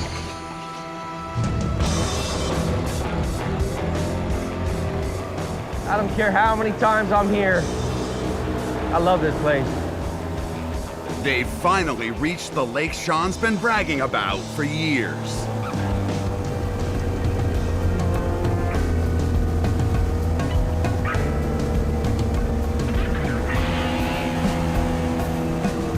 Their goal is to find anaconda, but these waters are chock full of lethal predators, and they come alive at night. Put her. Yeah, there's one right in there. Two of them right in there. Get it on Caiman. No, screw the caiman, the anaconda. Where? Right here. Oh, look at that. You see? Look. Oh, man. It is crusted in mud. I don't even think you can see me. Green anaconda, the largest boa on the planet. This anaconda's eyes are clouded over because it's in the process of shedding, so maybe we can handle it without getting bit. I don't think he has any clue we're here yet. We keep saying he, this could be a she. Look around for smaller males.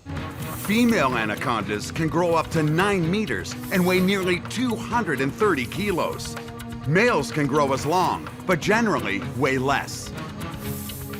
Anacondas are usually solitary creatures. But once those females start emitting those pheromones, man, the males come crawling to breed. Yeah, well, that's only if there are any left after the fishermen have caught them in their nets. I don't even care to disturb this animal too much, but I gotta lay my hands on it. Just to say I've laid my hands on an anaconda here in Peru. All right. Just gently touch this animal. Wow. Holy cow, look at the mosquitoes on my leg.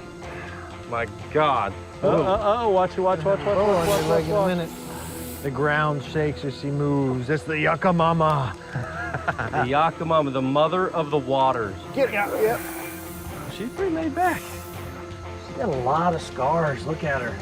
She's got some battle wounds. Are you kidding me? In here with all these caiman?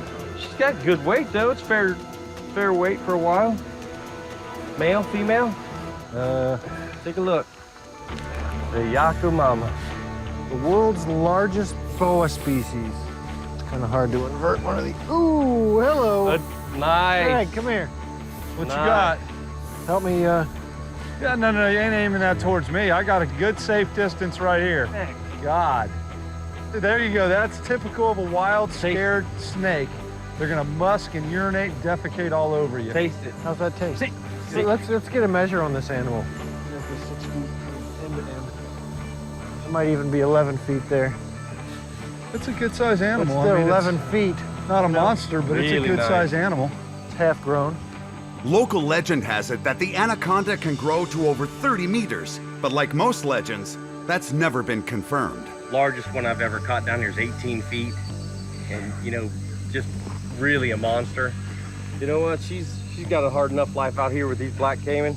Yeah. Let's let her go about her business. Yeah, I'll tell you what, that's the nice thing about this. It's not a Burmese python in Florida that we have to remove. Off she goes. She's earned our respect, no doubt. Maybe we come back one day and she's the 20, 30-foot monster we're looking for. Okay, fellas, good, fine. The night's still young, so let's get back to the skiff and get on it. If you're somebody who loves reptiles, this is the place to go and get wild. And catch all the wildlife that we did and see everything we saw. It was just an awesome trip. Blackwater Lake serves up its first serpent, and if Sean's stories are true, there's a lot more to come. And I can only hope that the boys got a little taste of what I've been able to experience over the years, and they'll come back down with me for bigger and better adventures. Well, who pushed you down, Greg? I don't know. Just, hey. It wasn't me. Yeah, well. Come on, Greg, A get little up. hand here? I got. Give him a hand. Give him a hand. All right, man, I need to go swimming.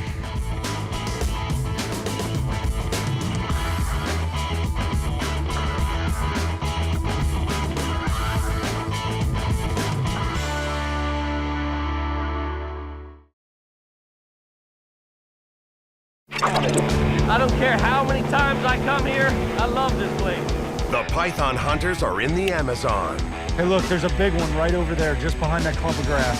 searching for anacondas and the elusive black caiman. It is. I got it. Then, back home in the Florida Everglades, Snake! the hunt for the Burmese python heats up.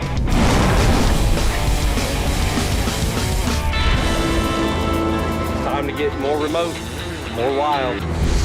They're on a global mission to protect the planet's snakes and other reptiles. Biologist, venomous snake expert, and croc specialist Sean Heflick. Ever since I was young, I've been mesmerized by reptiles. Law enforcement officer and reptile breeder Greg Graziani. I'm committed to the education and conservation of reptiles. And designer reptile breeder Michael Cole. I've been handling snakes since I was 4, but I have a special passion for python.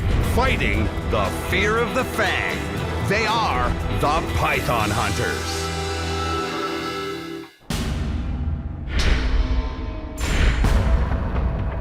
This is farther out than most people venture. The Python Hunters are in Peru's Amazon basin, headed to the mysterious Blackwater Lake, 5 days and 800 kilometers from the nearest port. Now, I've been coming to this part of the Amazon for over 15 years, and this is my opportunity to share this part of my life with Greg and Michael. It's no picnic, though. We're going into some wilderness deep in the Amazon. This holds true to the past. Expect to see black caiman, large green anacondas, fer-de-lance, spectacled caimans, more birds than you can shake a stick at. We're remote. It's true wilderness. Okay, fellas, after one hell of a journey, we're here. The Amazon basin is truly one of the last places on this planet where we haven't explored it all. They've already caught an anaconda. There's one right in there. Right here, right. Oh, look at that. Now they're after another legendary reptile, the black caiman. You know, the largest crocodilian in this Amazon basin, but they face crazy amounts of pressure from fishermen, from hunters, and we cannot afford to lose an apex predator like the black caiman in this system. You said that the natives seem to go after the bigger animals, so they're more than likely taking mostly males. It's interesting to me to see, you know, how healthy this population is. So one of the goals here to catch some of the bigger caiman is to get a sex on these animals. It's their last day before they head home, which means the last opportunity to take the pulse of the caiman population. Wow. Look at that. Woo! Look at the reflection of the birds in the water as they fly off. So what's the plan? I just want to circumvent the lake, look for shallow areas and mud flats, so we're not riding blind at night in the dark. Sounds like a plan. Let's do it.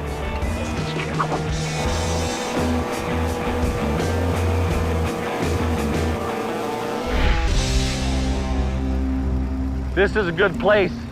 This stretch is narrow, it's shallow. these muddy banks, and there are a lot of fish packed in here. We'll definitely hunt this stretch. Seen big black caiman in here. Let's get back and prep for tonight, yeah? Sounds good. We got a lot to do. But the dangers out here aren't only in the water. Found a dead fer-de-lance's skull. Sean, didn't you say that you found fer-de-lance in camp here before? Multiple times.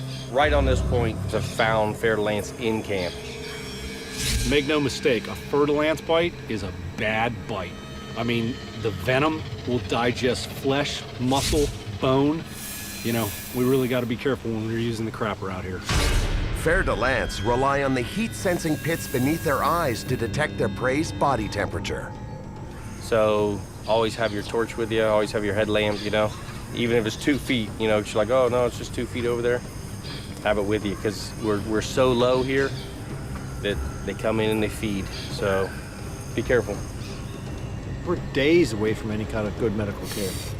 One of us takes a viper bite out here, it'll be especially bad. But that's not the only thing that bites in the Amazon. This is red-bellied piranha. There are bunches and bunches of these in this lake, and they get about that big.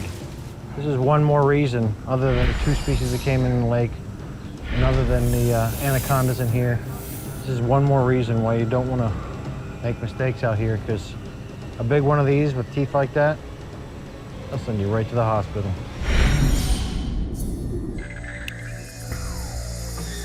So, Sean, you've said you've never been skunked here with the black caiman. Pretty bold statement. Might be a bold statement, but it's true. You've also said you never got blocked from making it to the lake, and after all the obstacles, we've made it, so your track record's pretty good. Guys, I got the lights on board, batteries are ready to go. Got the catch pole. Sean's got that ready to go. I got 10 fingers and 10 toes, so let's see what we can do. If the guys don't catch a caiman tonight, they'll head home tomorrow skunked. When we see an animal, there can only be one light, one spotlight on that animal. Because if there's another light that illuminates the person catching becomes a target. Once we have an animal identified for the catch, the individual doing the catch is in control. You hear back out, you back out. It's all about safety. We are far too remote to make any mistakes out here.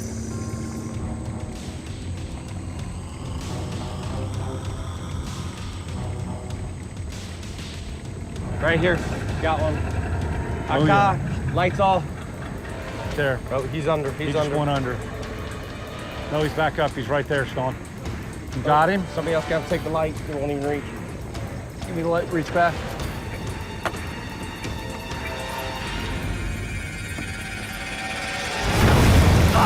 That looked like a speck. You got to turn your light off. You want my light off when? Once we get out, I got my headlight. Oh, okay, yeah, okay. So we got to get, he dashed. You can see me because we got 2 beams. That looked like a speck, was it? Yeah. Large caiman aren't easy to catch.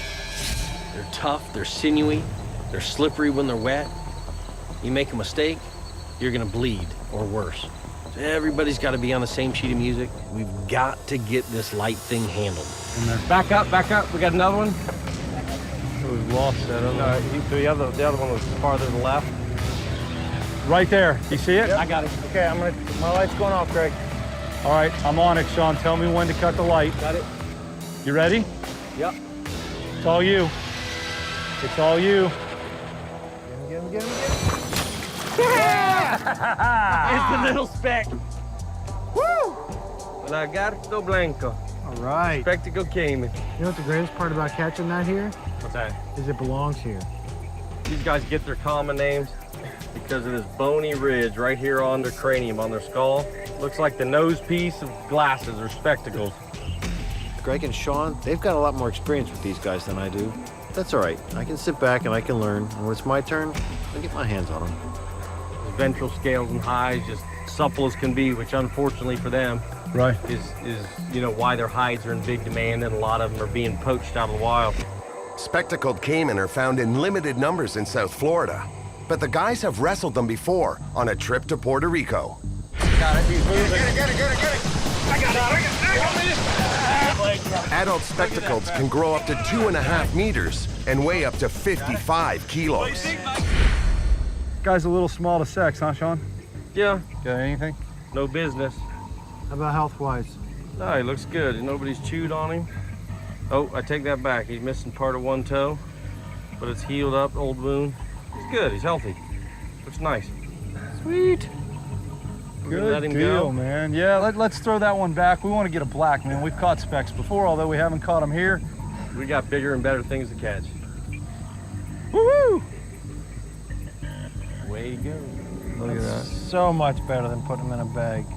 All right, man, let's cruise. We got to get a black. Let's get it. The other one's right back in there. Before long, Michael's big moment arrives. See him, Mikey? I see him. Straight in. Right Acá. Acá. there. You're straight for that one.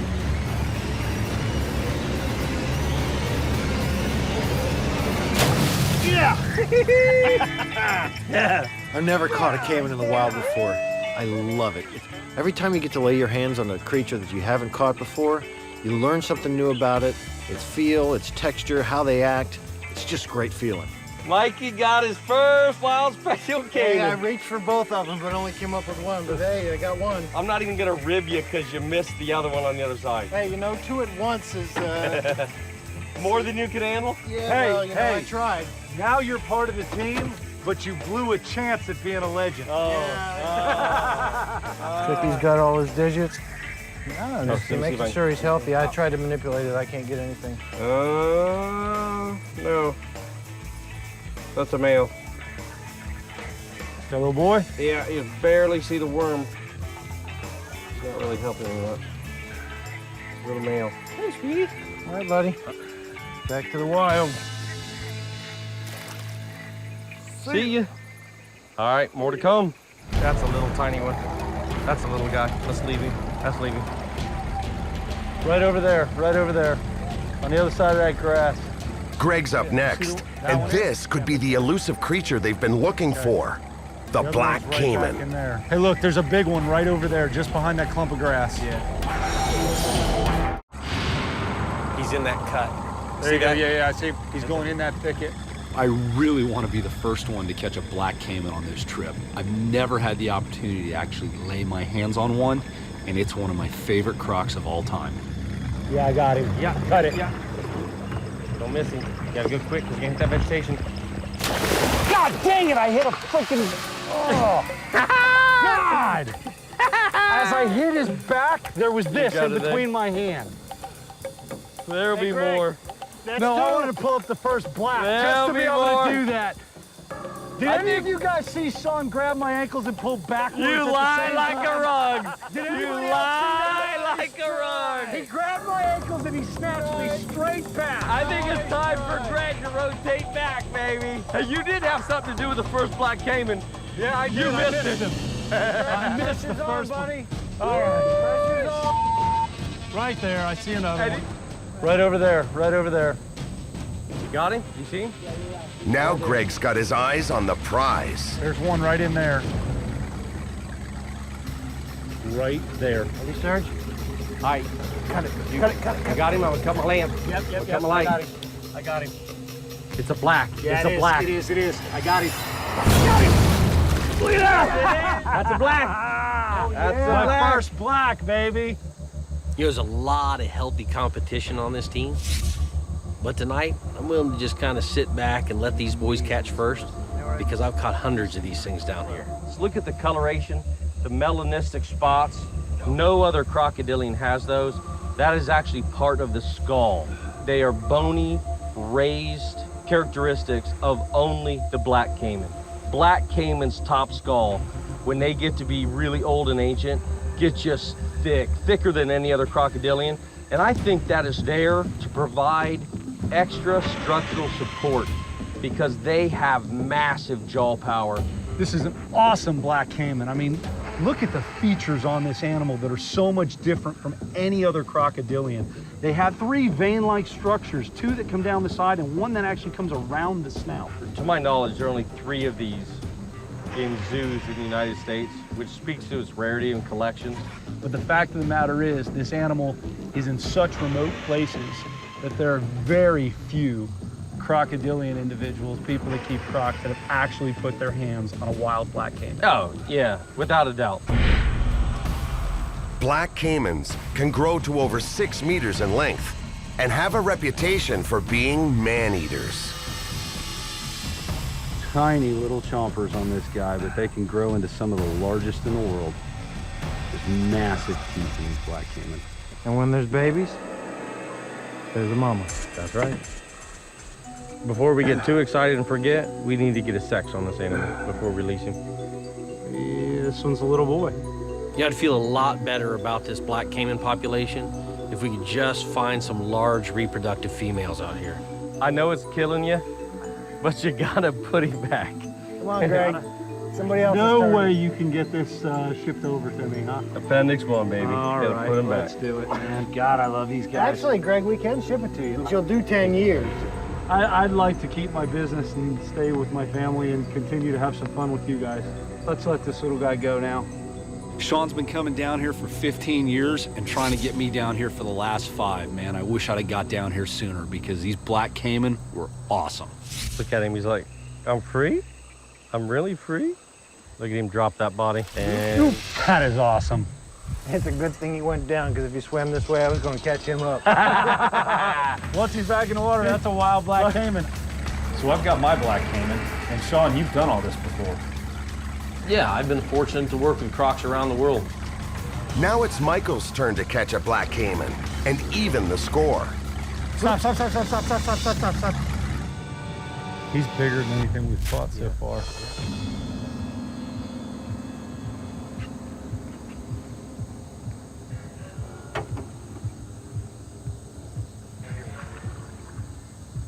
it's all right if you make noise, we want him to go up in the shadows anyway. He's right there, he's right there. You see him still? Where was the last direction? He's right here, he was right here. Oh, wait, Mikey, back up. You gotta get him where? Get him. Good job. Good catch. You got a black baby. You're stuck. You know, when that black caiman got up into the shallows and we had to get out of the boat to get to him, I thought we were gonna lose this guy. But we stuck to it, persistence paid off, got my hands on the biggest black caiman of the night. I like it. Come on, girl. What you got? He's a boy. Yep, no doubt, he's a boy. That's my first black.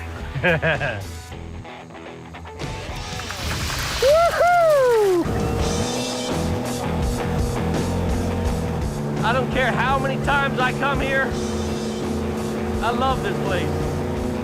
After a successful night, the python hunters enjoy their last moments on Blackwater Lake before heading home. Look at this mangrove tree. Squirrel monkeys. How about that? Squirrel monkeys in the wild. Wow. Monkeys are cool. Monkeys are way cool. They're hitting me with sticks. They're just like spitting their fruit down on us. Now y'all getting just a little taste of why I love this place? Pretty wild. So we're getting more than a little. It's pretty wild. I really gotta say, you know, I'm impressed. I don't know if I could admit it to him, you know, it's gonna go to his head, but dude, he didn't bring us up here and deliver. Michael and Greg are still energized by everything they've experienced, but especially by last night's catches. Right there. You see it? Yep. I got it. Okay, my light's going off, Greg. I got it. Yeah! It's a little speck. Yeah! Mikey got his first wild speckled caiman. There's one right in there. I got him. Got him! Look at that! That's a black. That's my first black, baby.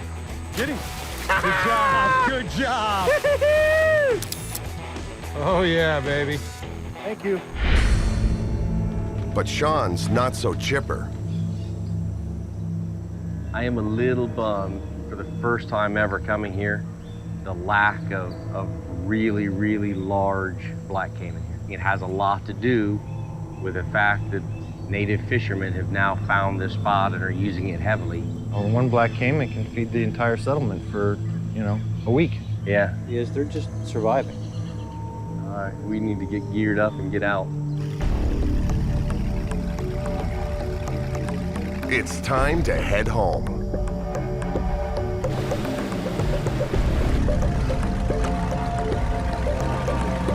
We got a beer with a hammock with my name on it.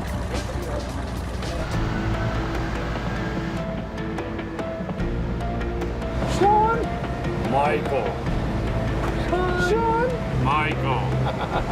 It had to be hard for him to let me take those catches. That's an awesome animal. Isn't it? You know, this trip was amazing for me. Sean delivered everything he said he would. I didn't really realize it till this morning how disappointed he was in what he saw. Not seeing a single large animal over 6 feet. Well, it's got to be really, really disappointing for him. You know, we're gonna use the next 2.5 days on this boat journey back to Iquitos to do a lot of catching up with what's going on at home. Hey, sweetie. We have some baby albino? Back in Florida, Sean's albino American alligators have produced their second set of youngsters. You know, last year we were the first ones ever in the world to breed captive albino alligators. Boom, doing it again this year. And nothing better than to hear my wife tell me that you've got albino baby alligators hatching out. Very cool. Thanks, baby. Dude, you did it 2 years in a row. Congratulations. Outstanding.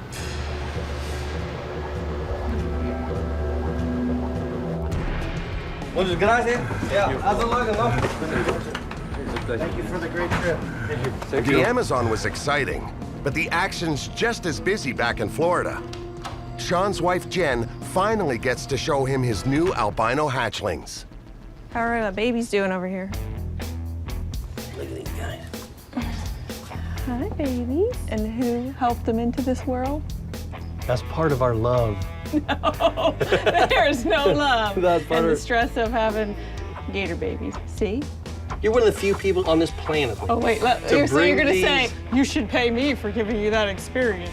Now you're Whatever. learning. Now you're learning. Whatever. You know, the fact that we'd be the only ones to ever produce these in captivity and just the rarity of them, that's a lot of weight on Jen's shoulders, and she is doing a bang-up job. Over at Michael's facility, some of his reptiles are in need of veterinary care. I've invited my friend Ivan over. He's also my vet. Oh, yeah. Good. I got a bunch of stuff. When you keep reptiles, there's always something going on. She's got a little bit of a cage aggression, but I've got a berm that needs a microchip. State requires this so that if this snake ever gets loose out of my collection, they know where it came from. I think it's a must. There you go, buddy. I got something else. I got an amnesty call the other day. I've got a sick rescue that needs a little bit of attention. It's a green tree. The problem is it's got a prolapse, and that's probably why they wanted to get rid of it. And I would be mad too if I had a problem like that. Jesus. Oh man, this is just emaciated. She's really thin. Yeah, it was already thin, and it obviously hasn't been eating for a while. Yeah, it's the bladder. We need to put that back in and maybe even take some sutures there. Probably have to take her home and work on her, if you don't mind. You know, if this snake has a fighting chance, well, it's good because it wouldn't have where it came from. But you gotta remember something that you've been telling me since I've known you, you know, $5, $25,000, it's still a life. You know, if you can save it, why not? I'm back in good health, girl.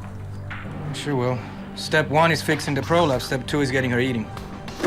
Meanwhile, back at Sean's, he and son Thorn are cooking up a scheme.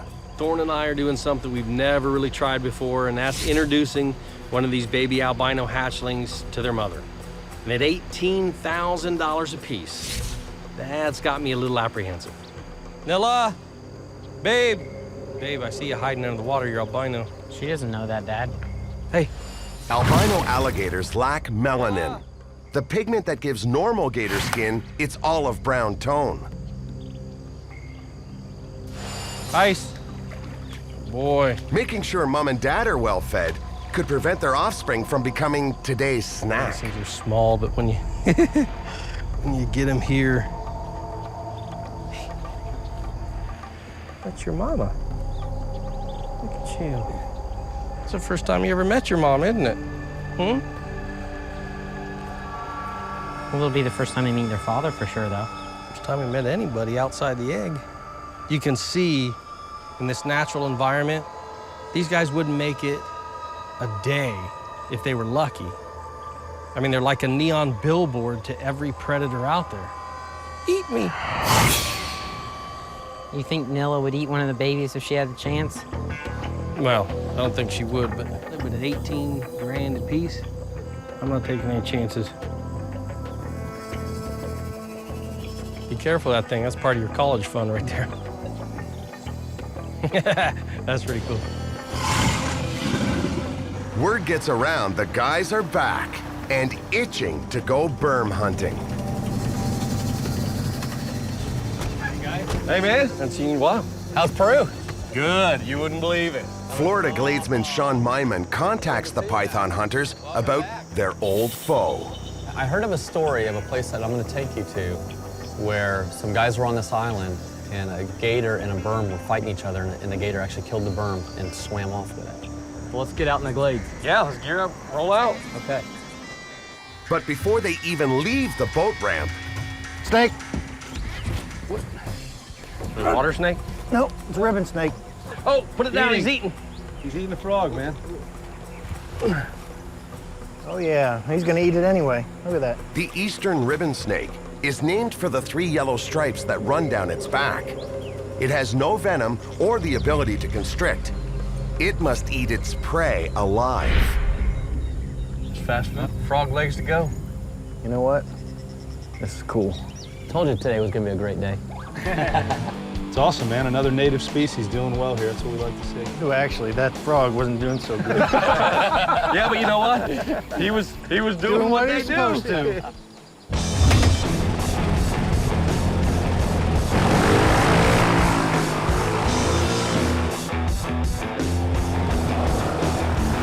Out in the Everglades, there's only one thriving reptile apex predator. And that's the American alligator. Partner in crime, another python hunter. For a handout. This animal's been obviously fed. He expects food from humans. And this is where the misunderstanding comes in that gators are extremely aggressive and they attack and kill humans.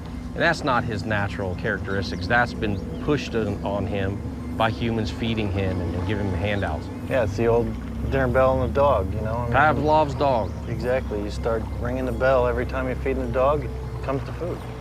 You can tell exactly this animal's been fed. Every time he goes off, I just throw a weed in the water, and he moves a little bit closer towards it because that's what people are doing. It's a shame for the animal, but,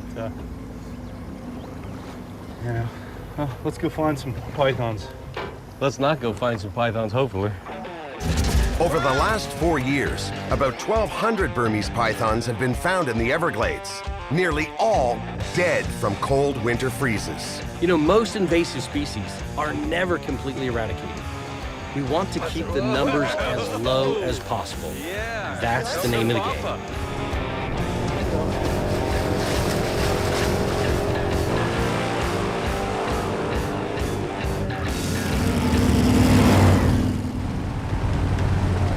What did you see? I don't know what I saw, but I saw something over in that patch. That's about Sean, isn't it? He just wants to get wet. He wants to get us wet. Yeah, he would see something right in a sawgrass patch, huh? I found the first hole. It was right in here.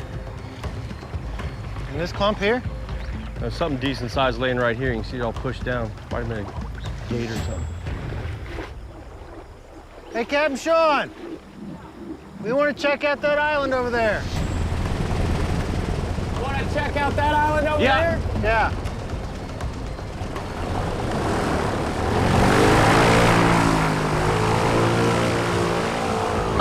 I'll meet you there. I think you there? How's that work? I think he's been hanging around us a little too long. He's really going, too. Yeah, he is. He's pretty much there. All right. All right. Let's hit it. What took him just 10 seconds gonna take us 30 minutes through this junk.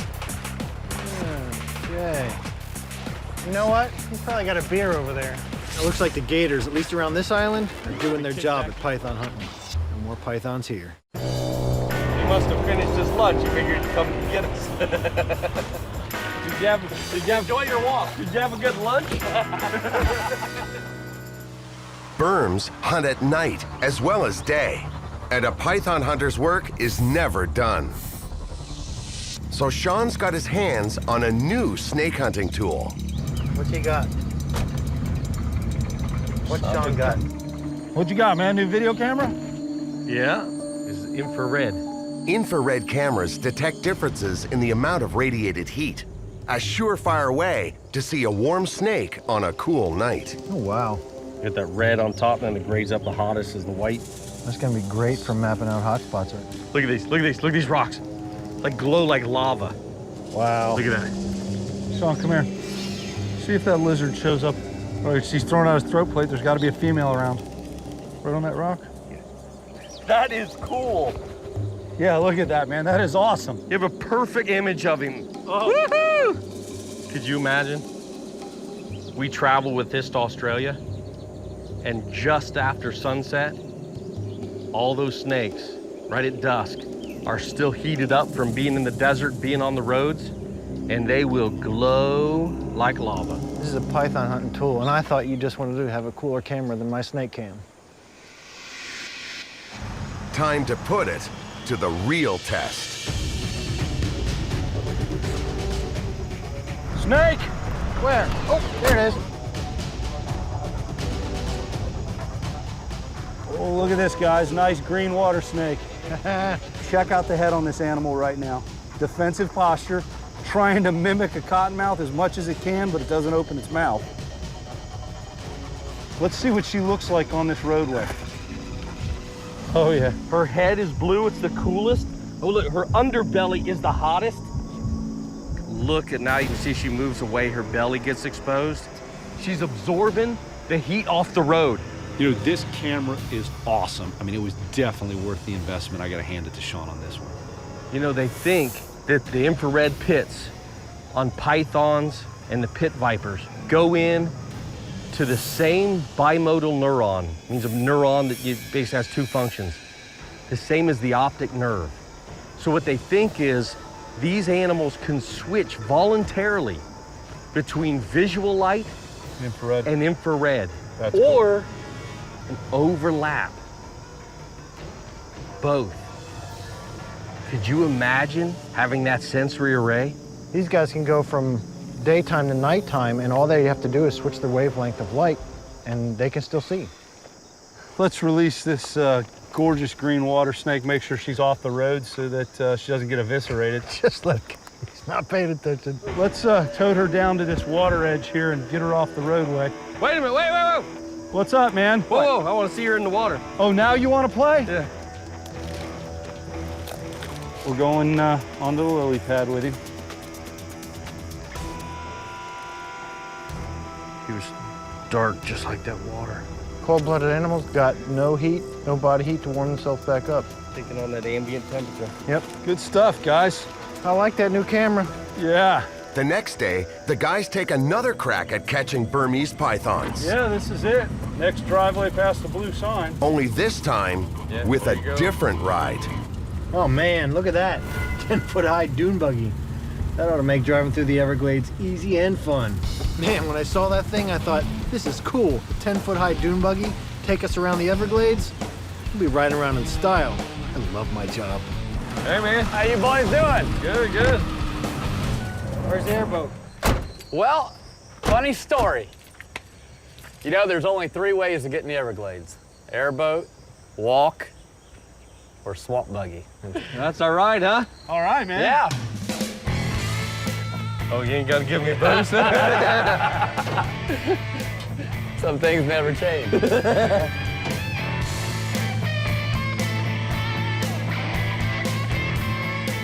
That is one heck of a view from up here. This is a good angle, huh? Yeah.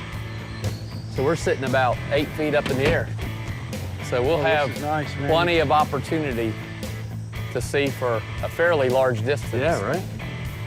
Well, I know we're big-time reptile guys, but we should see maybe some deer, some bear.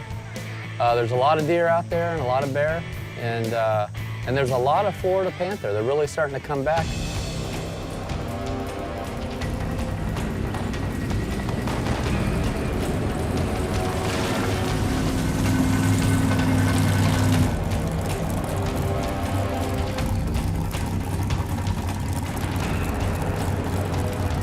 Snake, snake! It's a cottonmouth. The venomous cottonmouth or water moccasin is named for the bright white lining inside its mouth.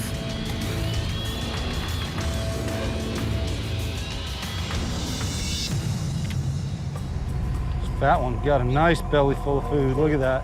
You know, strangely enough, these cottonmouths are mistaken for copperheads when they're young because of the banding in areas. But I tell you, you don't want to get bit by either of them. You do not want that hemotoxic venom coursing through your veins. It's turning your blood like jelly. You know, we do this stuff all the time, but it's real easy to forget how dangerous these snakes can be. I mean, a bite from a cottonmouth will put you in a world of pain. He's got a nice meal in his belly. I wonder if that's one big meal or a bunch of frogs. That's a good-looking animal for that size. That's a pretty good-sized cottonmouth. You know, most of the ones we find are a lot smaller than that, but I've heard up in the Ocala National Forest they can get like probably twice that big. Nice eye line. Look at that. Fat and sassy. Very cool, man. You can see she's relaxed right now, and that head still has a nice diamond shape to it. You know, people demonize them. They think they're waiting to get you. They don't want to waste their time with you. Let's let it go for it. Brings that meal back up and loses it. Yeah, we might want to get her off the road into a safe place here. She was headed towards that side of the road, so.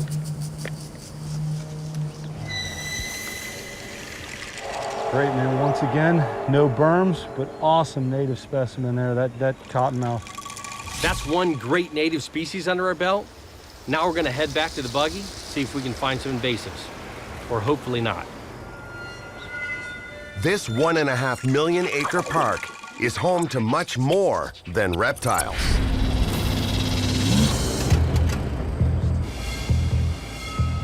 I'm gonna walk around behind him and see if I can move him out. Okay.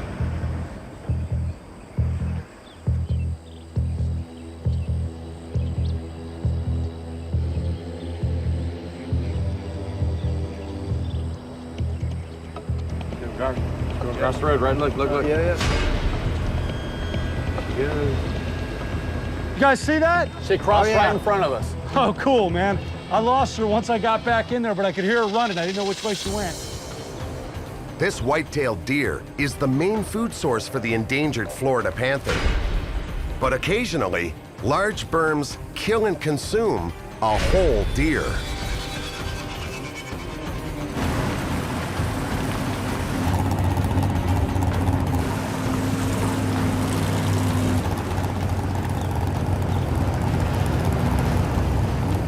Hot one out here. Yeah, it is, man. It sure is beautiful. Eastern Diamondback! Where? Right there, I see it. Oh, yeah. Yeah, I see him. He's running in. All right, he's hemmed up. He's coming this way. Got a hand on him. But I'm in some thick stuff here, so we're gonna have to pin him to get him out safely. Good eye, man. Yours, buddy. I got him, but this is Sean's catch.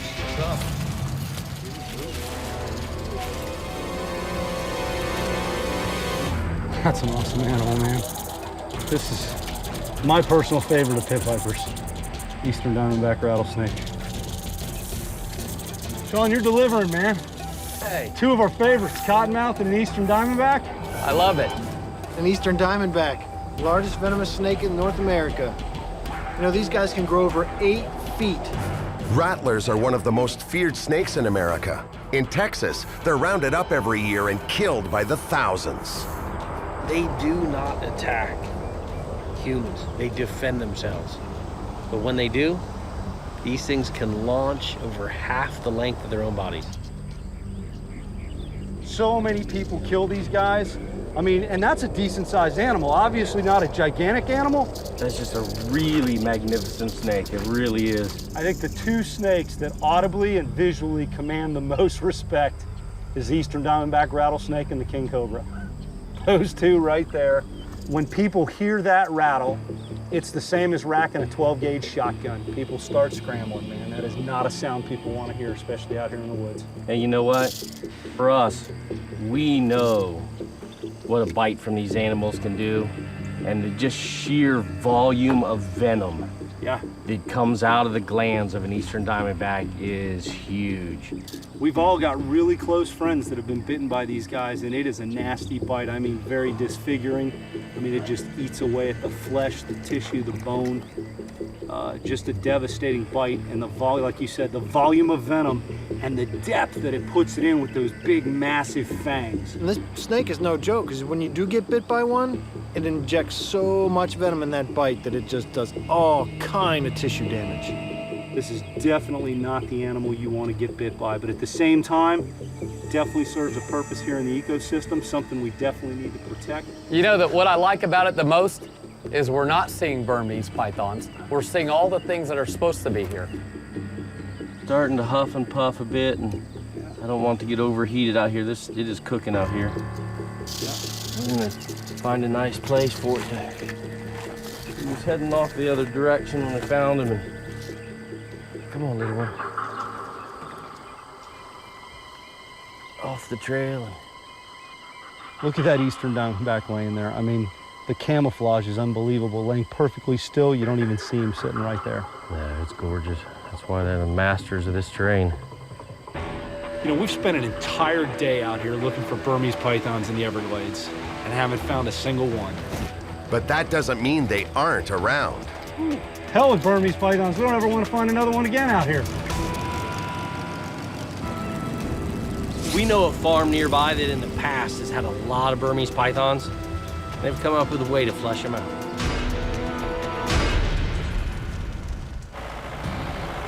Yeah, I'm glad the Dunnigans called us when they're ready to burn this field, because historically, they've had a lot of Burmese pythons in them.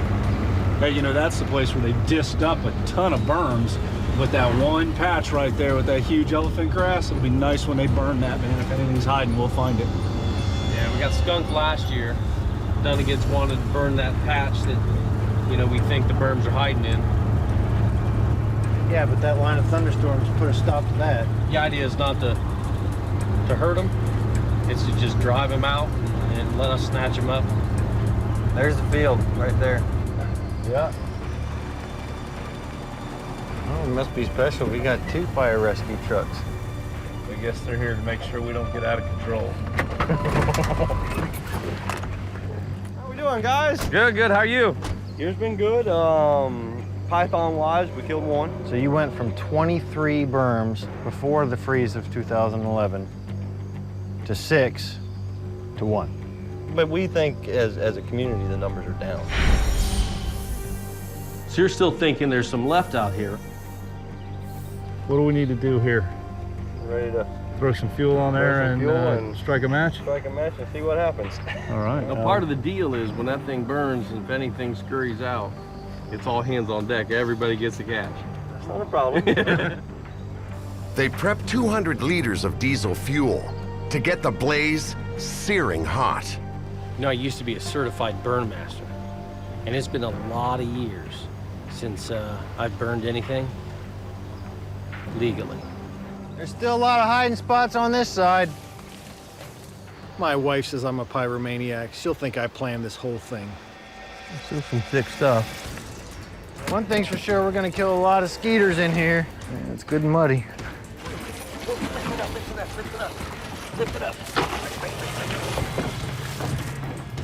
Let's not let him light the match. Why not? That will be bad. Yeah, that's probably not a great idea now. You know, thank God we've got 2 fire marshals on scene, because giving Mikey free range with this much fuel, he could come out of here with no eyebrows. We know the objective here is to burn the overgrown section down to the bare limestone rock. because that's where the pockets are, that's where the snakes are hiding and taking cover. Best case scenario is this fire just pushes them out. You know, we don't want to see anything burned alive or anything like that. You know, I'd rather see them get out or get down in those holes, and then when the brush is out there, it's easier for us to go through and just hand pick them.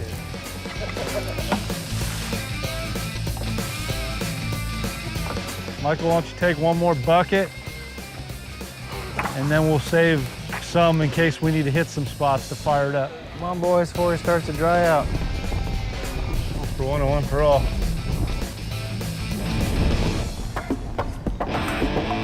Woohoo!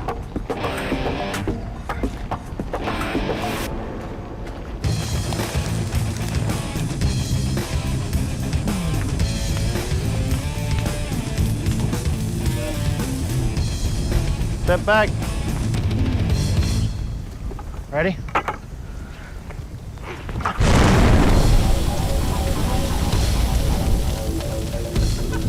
There we go. Exactly what we want, all that brush out of there. Nothing yet, but we still got a lot of thick area right back in here. With all that fuel, the fire will reach about 600 degrees Celsius. Drive them down or out.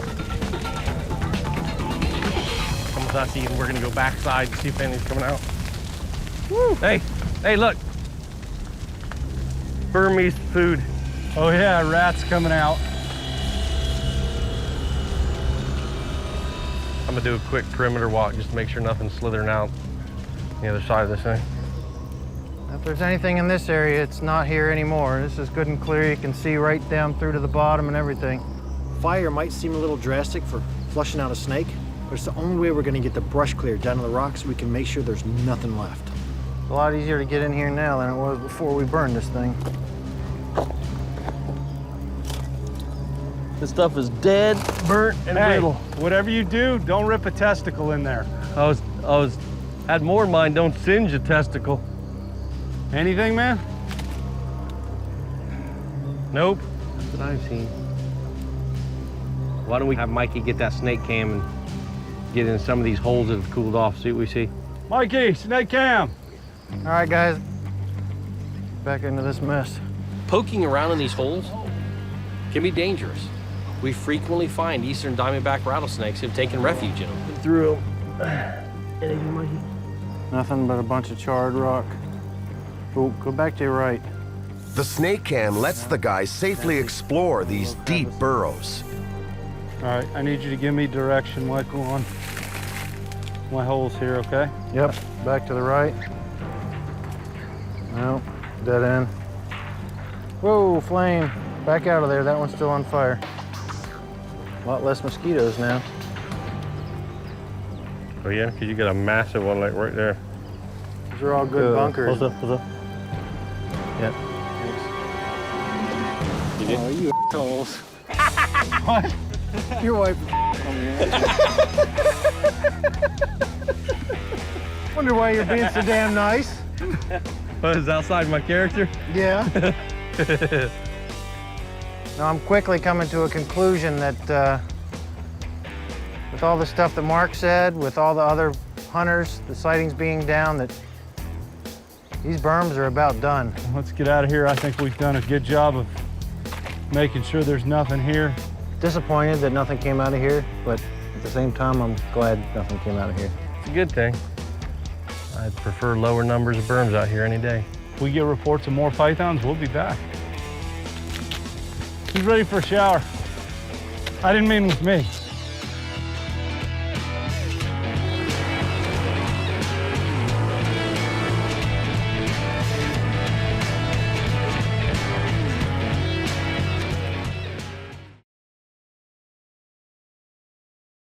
Hey, stop! Stay! The python hunters are back in Florida. Hey, you got no manners. Back in business. Male's 25,000. Colliding with cobras. She's just checking you out right now. Yeah, I don't like that so much. And wrangling rattlesnakes. Then it's off to a nuclear power plant. Grab them!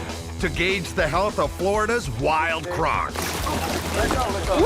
American croc, baby. time to get more remote, more wild.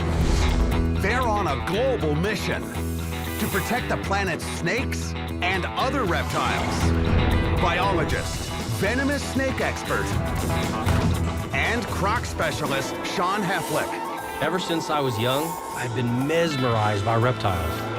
Law enforcement officer and reptile breeder Greg Graziani. I'm committed to the education and conservation of reptiles. And designer reptile breeder Michael Cole.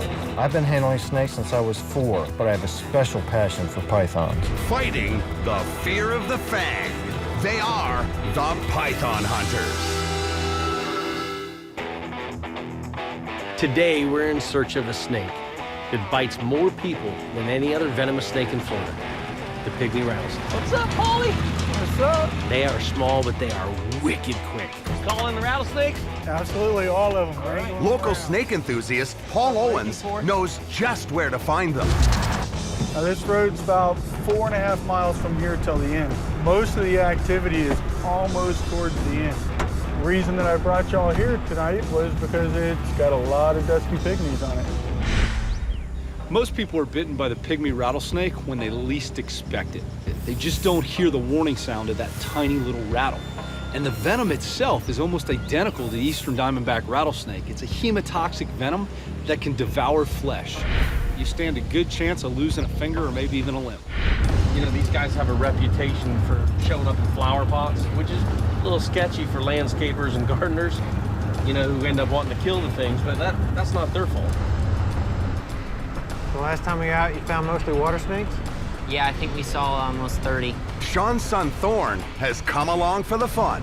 What's your record? 11 in one night. Last time you and I were here, we got stuck. For duskies, yeah.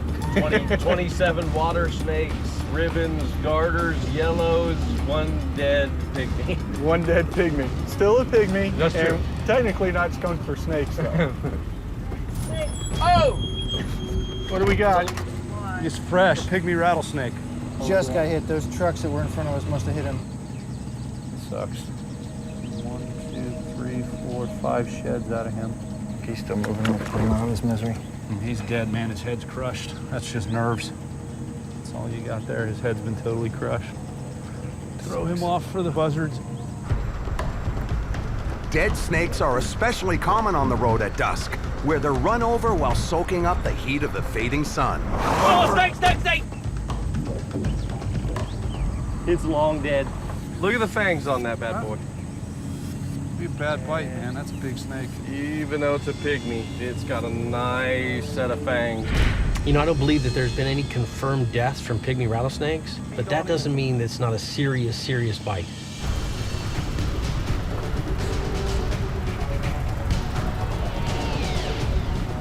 Hey, stop, stop, baby pygmy! Yeah, baby! Hi, sweetie!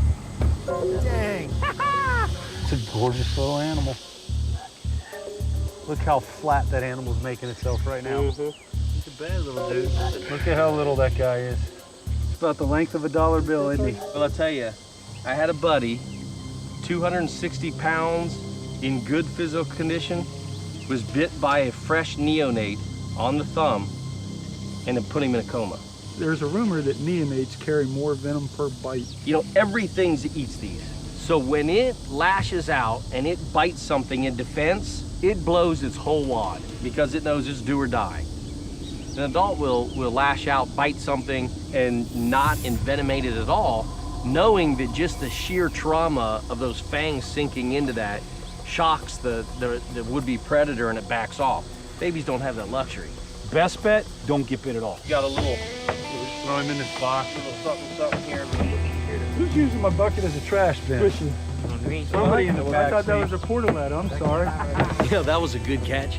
There's nothing like a rattlesnake to get a little bit of adrenaline flowing through those veins.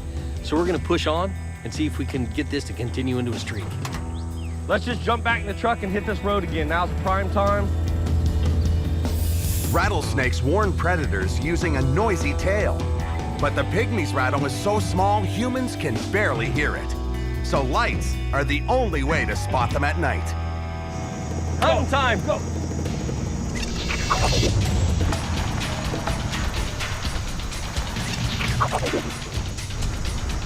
snake!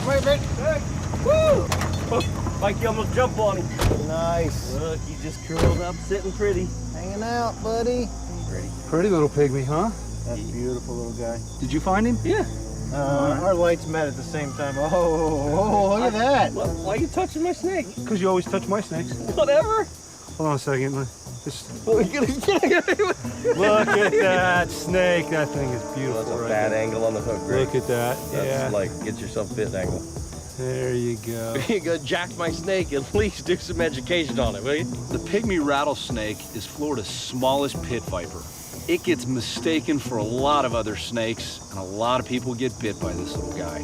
And if you can see the pits in the face of this pit viper, you're way too close. That was a pretty tough capture, too. It was. I think I learned something from that. The rattles on these, every time they shed, they add a new segment. He's already shed 4 or 5 times. All right, I'm going to put it in the bucket. Good job, guys. You know, Paul, we're still looking for more. I wouldn't mind breaking your record. But I gotta tell you, I'm happy with what we're finding because it tells me that the population's healthy. One more. It's all fun and games until somebody catches a rattlesnake. Then it's even funner. Once the fun of catching is over, the guys will release them back into the wild where they belong. You know, we're finding these pygmies in these thick grassy areas here, mostly alongside the road, but you know, they're found all over Florida, especially in areas where there's lots of marshes and ponds and creeks. If he catches any right now, I get credit for the assist. He's got my flashlight. There. What's he got? Live? I need light, I need light, I need light. I don't have any. I need light. Yep, there's a baby right here. Right here. We found them both. Hang on, I got 2. Hang on a minute. Yeah. He's heading that way. Yeah, I got this one. There he is. That's the original one. Okay. Hang on. Okay, hang on. Everybody freeze for a second. Okay. Don't move your feet, Sean. That is not the one. One of the biggest dangers about working with venomous snakes is the ones you don't see right under your feet. Those will put a hurting on you. That is not, there's another big one here. That is not the one that came off the road. That big one is still freaking here. He was bigger than that one A I lot just pulled bigger. out. Right About there. as big around as my thumb. He was about 12 inches, 10, 12 inches. Dusty pygmies average about 45 centimeters, but they can grow to an impressive 80 centimeters. Hey guys, let's not get ahead of ourselves too. Remember, it's a bad bite. Yeah, they may be cute and small, but this is not a game. Got a pygmy over here, guys. Grab the box. Look at this little guy. I mean, he's just coiled up. If you were walking through here barefoot, this could be a bad situation. He's still coiled right where I found him. Get the bucket over here. Oh let's yeah, see. we gotta hide. Get the bucket over here. The guys lock onto Snake Central. In no time, they land half a dozen Duskies. That one right there, that's the one I just caught. Look at the tail the coloration sulfur. on that one. Got enough color and enough size that that'd be a good, So wait a good minute. keeper. I got the prettiest and I caught the most? I love this pygmy rattlesnake hunt.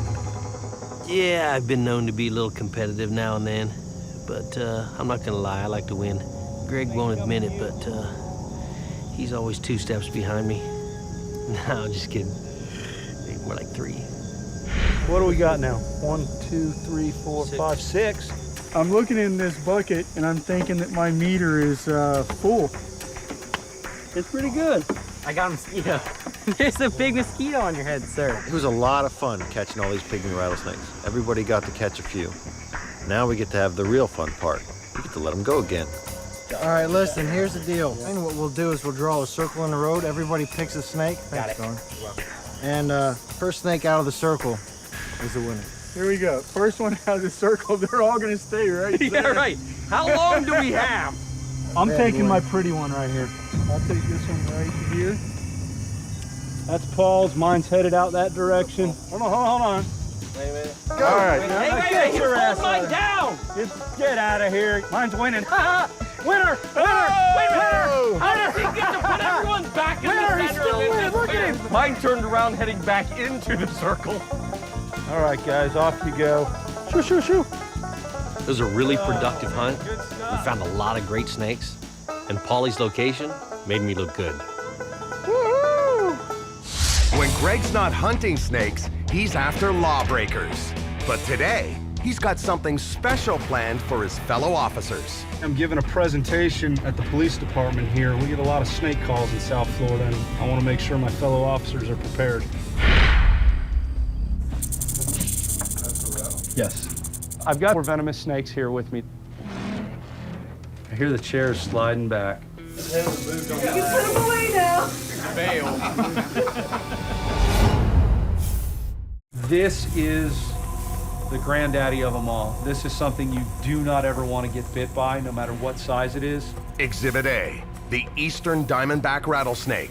It's the most dangerous snake in Florida. This snake has the longest fangs of any North American snake, and when it bites, it gives a lot of venom, and it gives the venom extremely deep.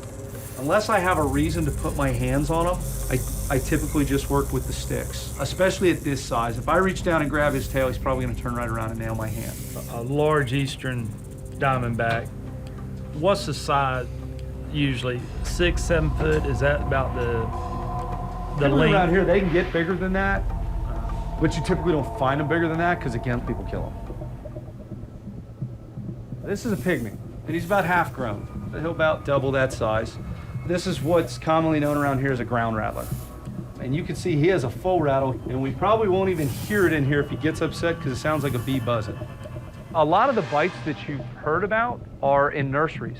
The animal gets into the nursery pot and they reach in and they feel a prick, you know, and they think it's a thorn or something, they walk away. The real problem with that is it's a long time before they get medical attention because they don't know it was a snake bite.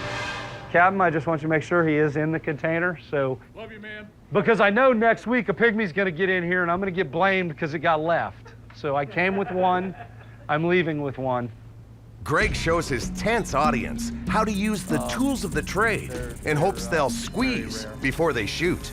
A lot of times, you know, a tool like this is essential if the animal gets into somebody's house. Because we obviously can't go in with the shotgun and, you know, scatter the floor. We need to remove the animal. One of the things that we teach all law enforcement officers when you're dealing with a suspect, what do we always tell you to watch? Their hands. Well, snakes don't have hands. So the only thing you want to watch is the head. And if the animal has to be dispatched, it is extremely difficult to hit a snake with a pistol. If you do not get a headshot, the organs are extremely long. He could live for hours, even days, after being shot in the body. You know, we've got a lot of officers that are really, really afraid of snakes. And if this presentation can take just some of that fear and turn it into respect, I think they'll be able to handle themselves a lot better on these calls. Over at Michael's, his facility is filled with ball pythons, but he won't be calling the cops in to get rid of them. Let me give you your first genetics lesson, okay? I've bred a lot of pythons, but I like ball pythons most because they make the best pets. Hopefully these guys are breeding today. All right, looks like they're cuddling. Do you know what these two are? Spider? Yep. Pastel? That's right. The spider and the pastel are both mutations that came out of the wild. And when you breed a spider to a pastel, something neat happens. We get what we call a designer mutation. So mathematically speaking, every 4 eggs that you get, you're gonna get these combinations. This is the pastel, just like mom, with the pastel yellow coloration. That's how it got its name. And this is the spider, and this is what dad is. So you kind of expect to get those two, because that's mom, a pastel, and that's dad, spider. And then every once in a while, also 1 out of 4, you get a normal. It's not carrying any genes, it's just completely normal ball python. That's the one we're trying not to get. And then the best part about the breeding is your designer. I think that's a bumblebee. That's right, perfect. The bumblebee is our designer mutation. It is a spider pastel, and this one's a little grumpy. But that's how we do simple genetics. You breed a spider to a pastel, and you get normals, bumblebees, spiders, and pastels.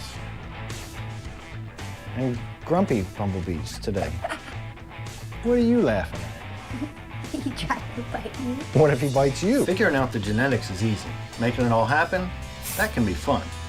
You need a little bit of luck, you need a lot of skill, you gotta have the right animals put together, and every once in a while you flip that coin and you get what you're looking for.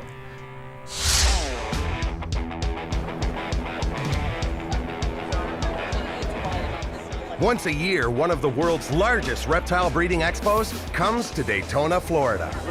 Let me sign that for you. The National Breeder Expo is one of my favorite expos. It's like this big networking venue. It's a market and a zoo all wrapped together into one. And, you know, we make a lot of contacts when we come here. We do a lot of education. You know, we spread the word. Conservation. He's telling me these bumblebees and this. I've never in my life heard these things. So you want to make a bumblebee? What are the two pieces you need to make a bumblebee? Pastel and a spider. That's right, you absolutely know what you're talking about. Thanks. There are over 175 vendors here from around the world, and hundreds of species of reptiles. Yeah, if they're little boys, they actually have 2 penises, and they will pop out. Those 2 little red. As well as the reptile enthusiasts that are here, there's also someone else that's here to speak with the vendors, and that's the Florida Wildlife Commission. Tough Florida regulations have made it illegal for Burmese pythons and 8 other reptile species to be owned as pets. So these guys have an important and tough job to do here. But Michael's celebrity status doesn't earn him any special treatment. My paperwork's not in order, you know they'll make an example of me because we helped write these regulations. Are these all ball pythons or these? Those are all balls, yes, sir. Okay. I have it, I just gotta find it. These fish and game officers are here to make sure that we're selling legal animals. They're here to check our hatch and import paperwork. We've got a tough job to do, so I'll be supportive. Thanks, guys. Keep an eye on Sean, because appreciate it. He's going to get you in trouble. I know. Trust me, I know. They'll check everybody's license in here. A lot of people look at enforcement as just a pain. But if you don't have laws and you don't have rules, then everything goes willy-nilly and stuff happens like in a lot of these third world countries where there's no laws to protect the animals, and all of a sudden they're disappearing because they're being over-farmed or over-collected or eaten. So I don't complain about that. I like to be part of the solution, not part of the problem. This is a multi-billion-dollar industry, and the rarest of these reptiles can be valued at over $100,000. What'd you bring? Baby albino gator. Those are from this year? Yeah. The albino alligators are priced at $17,500. One green tree python, a roo at $250. You've got one white lip at $125, your total's $375. Ball pythons are especially popular among breeders for the high prices they can fetch. This is my latest and greatest. While I've been off on my travels, my wife has done an excellent job taking care of all these guys. 15. Really? Yeah. The male's 25,000. Oh, 1,000. Yeah. Oh, I thought you said 50. No, 15,000. Yeah, they're the only 3 in the world. I like the first I bet. You know, if I was a millionaire, I wouldn't sell one of these things. You know, the expo's over, and we've all done all right, but we're not gonna kiss and tell. You know, it's not about the money, it's about conservation, and most of what I make goes back into conservation programs. The family business did pretty well this weekend. I did all right, but my family was already dipping into the profits, man. Not far from the Reptile Expo, there's another facility full of snakes. Carl Barden operates a lab where he milks cobras and other venomous snakes to produce life-saving antivenom. You know, there's nothing like the thrill of working with cobras. They're deadly, but they're just gorgeous, they're majestic. And, you know, I really want you guys to get your hands on them and to work with them and bring your training to another level. We're going to the Venom Lab today to get some hands-on time with some cobras. On our line of work, you can never get enough training. Danger, venomous reptiles. Oh, there he is. Look at that thing pop right up. Yeah, hello. Look at that, darting. Look at me, look at me. I'm the big man up on the forest floor. Wow. Holy cow. Handling these cobras makes me very anxious. It's exciting, it's dangerous. You know, that keeps me on my toes, and that's good. Very Pure efficient. professionalism and efficiency. Very efficient. Minimize risk. Notice that Carl's not paying any attention to us whatsoever. No, he's completely focused on what he's doing. Looking forward to. No. No.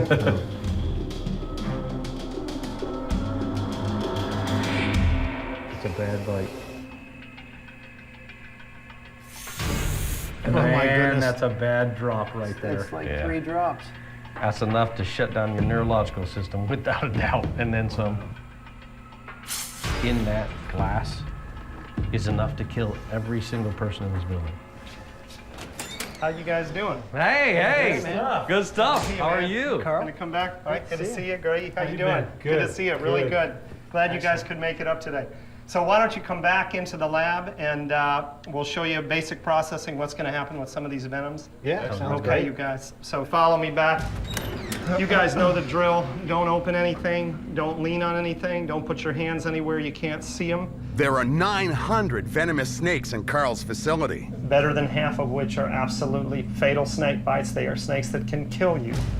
So after the venoms are spun down and all your impurities are separated, we're going to freeze them, and then we're going to put them on a freeze drying machine. And then we've got whole snake venom minus the water molecule. It's stable. It can be weighed out and sold and shipped in that dry form. And snake venom, when it's dry, kind of looks almost like almost looks like crack cocaine. Right. If you know, weren't a cop, I'd wonder why you were knowing that.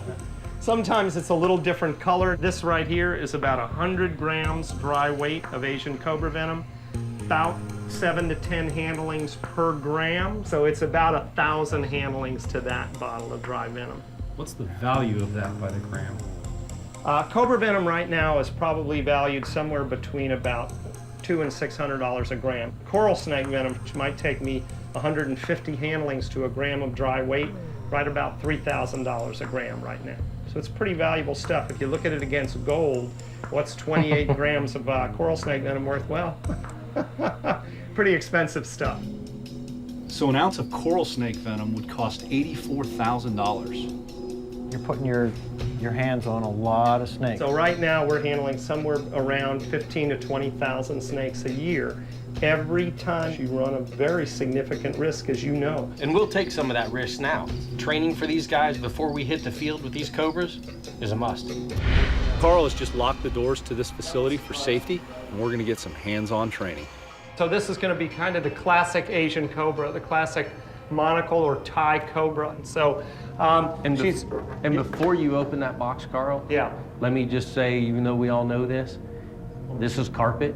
This gives them a lot of purchase. They can move faster. This is going to be a lot closer to dealing with them in the wild in their natural habitat than in a lab setting where we have a lot more control. So it's going to make it a little more realistic for what we're going to expect. Mikey, what's going on? You look a little nervous, brother. Sean says I'm looking nervous. I can understand that, but I'm focused. I have tons of respect for these animals that we're dealing with. And yeah, I'm a little anxious. She doesn't sound very happy. basically what's happening here is she's trying to focus in on where the threat is, and she's confused. There's a lot of activity right now. Like all snakes, cobras react to heat and movement. And that's kind of a real classic defensive stance of an Asian cobra. And if she spins, you'll actually see why they call this cobra the monocle or monocellate cobra. You know, one of the things you see is as that hand comes up, she sees it as a threat and she goes into that defensive posture, that flattening out of the rib cage to create that hood, to make herself look bigger. And it's not aggressive. Notice she moves back. She moves backwards away from the threat. You know, the Asian cobra is a dangerous animal. Somewhere between 10 to 15 milligrams of venom is a lethal dose. And a typical animal this size will put out 150 milligrams. So on the average, that's somewhere in the neighborhood of 10 lethal doses in a typical bite. So the destructive power of that venom is awesome. That's like the perfect cobra stance. She got a couple loops serpentine out behind her. She's all hooded up. That's just a great stance right there. So Carl, one of the things I've heard from a lot of people is that the strike zone tends to be in this area right here, how the snake kind of comes down.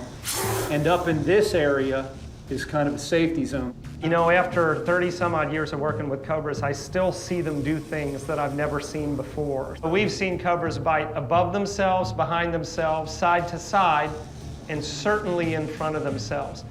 So just like any other that we work with, you look at the size of the animal, you get a relative strike radius, and you want to maintain that for a 360 degree. We think that's a good idea, Greg. The monocled cobra is a deadly serpent, but it's dwarfed in size by its iconic cousin.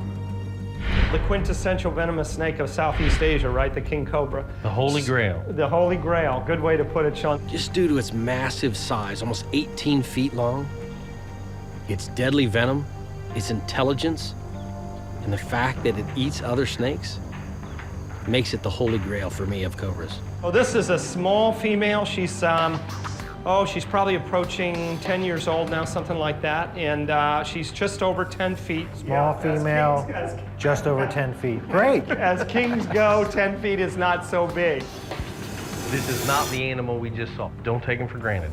This is a formidable adversary. I haven't got any training on this yet. I'm not planning on touching it. As far as training goes, handling this king cobra is the ultimate. I definitely want to have my skills honed when I run into one of these in the wild. So here she is. And this is a real classic young female stance here. Beautiful barred hood pattern. Very nice, guys. Well, she'll hood up. Nice. Yeah, let her move. coming Let her right move. at me. Yeah, let her move. No, let's not let her move. Yeah, she's all right. You're good, Mike. She's You're just good. checking you out right now. Yeah, I don't like that so much. About how high can she come up when she really gets excited? Well, Greg, a big adult 14-foot king probably get 5 feet off the ground. She's given us a little bit of a hood, but certainly not what she's capable of. Nice, great night. Now, this is a dance I like. You can see with 10 feet of snake how things can go bad in a hurry. Quickly. Very quickly. Does not invoke any fear, but a whole lot of respect right now. Speak for yourself. But you see how fluid she is in her movements? I'm watching. It's spectacular, but Very I'm not ready muscular. for that. Very muscular, very powerful. Now, my guess is if you steer her toward that box and give her the option, my guess is she'll go right back She will in. look for the dark hole and take it. That's just another one that's top on my list to work with. I am just in awe of that creature. King cobras command total respect. Now to do it in the wild. To see such an iconic animal in the wild is going to be killer. Man, sharing space with those cobras was awesome. Makes me anxious for more. Sean, you got me hooked. Dancing with cobras. Let's do it. It's great to get the boys up close and personal, have them lay their hands on these cobras so that they are better equipped when we go out into the wilds. You have to respect these animals, because the minute you don't, you're dead. We gotta get the bucket and load those rats up. Feed Houdini the tripod. Okay. Later at Sean's facility, the focus shifts from venomous snakes to hungry alligators. You know, dinner time in the alligator pit is a lot of fun. And it's when I get up close and personal with the crocodiles and the alligators I have, and bringing Tripod, this magnificent bull, in from the zoo. And he's melded so well with the female Houdini. I like to say I'm a little bit of an alligator matchmaker. But remember, she's got a nest too, so. Oh, somebody's trying to beat us to the punch here. Don't move that pole, son. Motion gets them going. Tripod. Hey. Well, Thorne, you know what it takes to work with these crocodilians. Experience. And if you screw up, there is a lot that can go wrong. Does pretty well for 3 legs. Good boy. Yeah, he's gotten really used to it. You know, though, I wish they would have just given me that animal without amputating that leg. I could have saved that leg on him.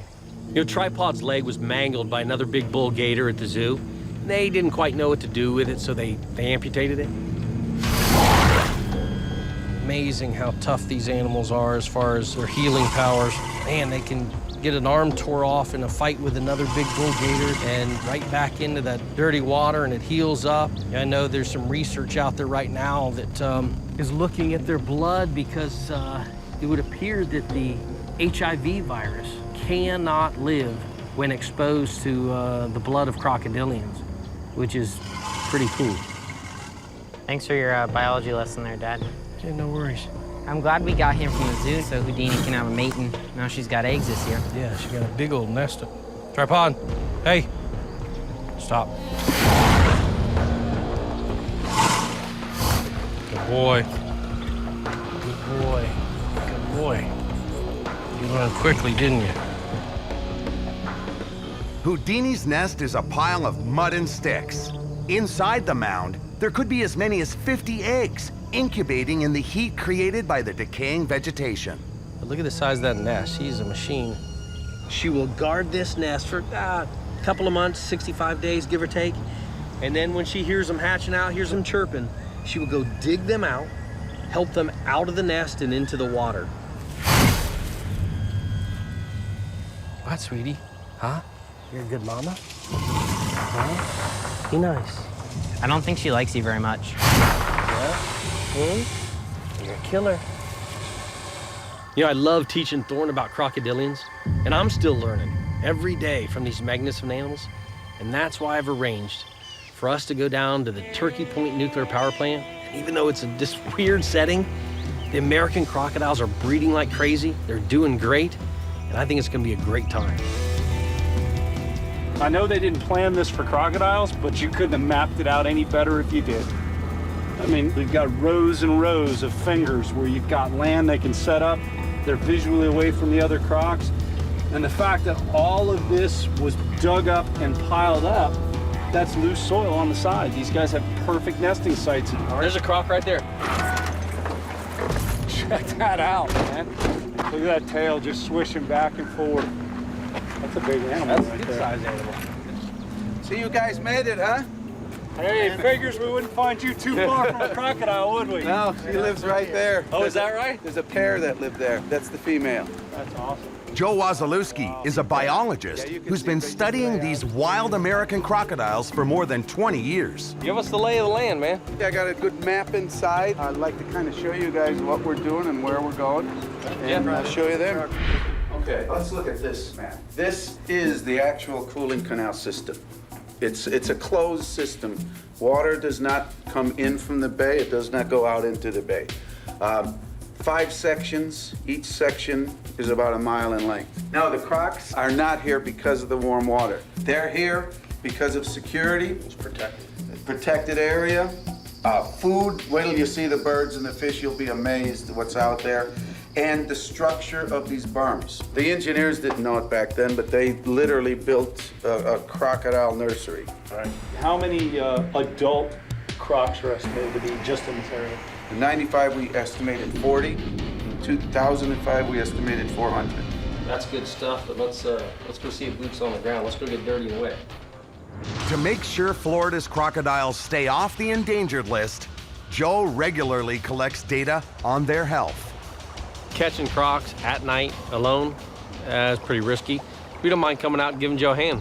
Actually, airboats, these are like Cadillacs here. Who's going to do the snaring here? Whoever. We all do it, whatever. Well, how we do it. If you miss one, then it's your turn. Right. And if he misses, it's his turn. And some of these crocs are onto us, so it's going to be, it's not going to be like shooting fish in a barrel. They learn quickly. Okay, you guys ready? Yeah, let's do it. Go. Load up. Time to go.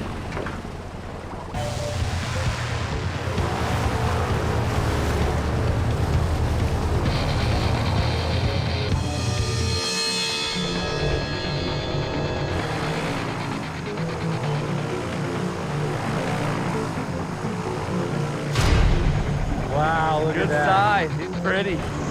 Get the new! He's just sitting. Go like, for it, dude. Don't step on it. You gotta get him quick. Get him. Get him. Let up.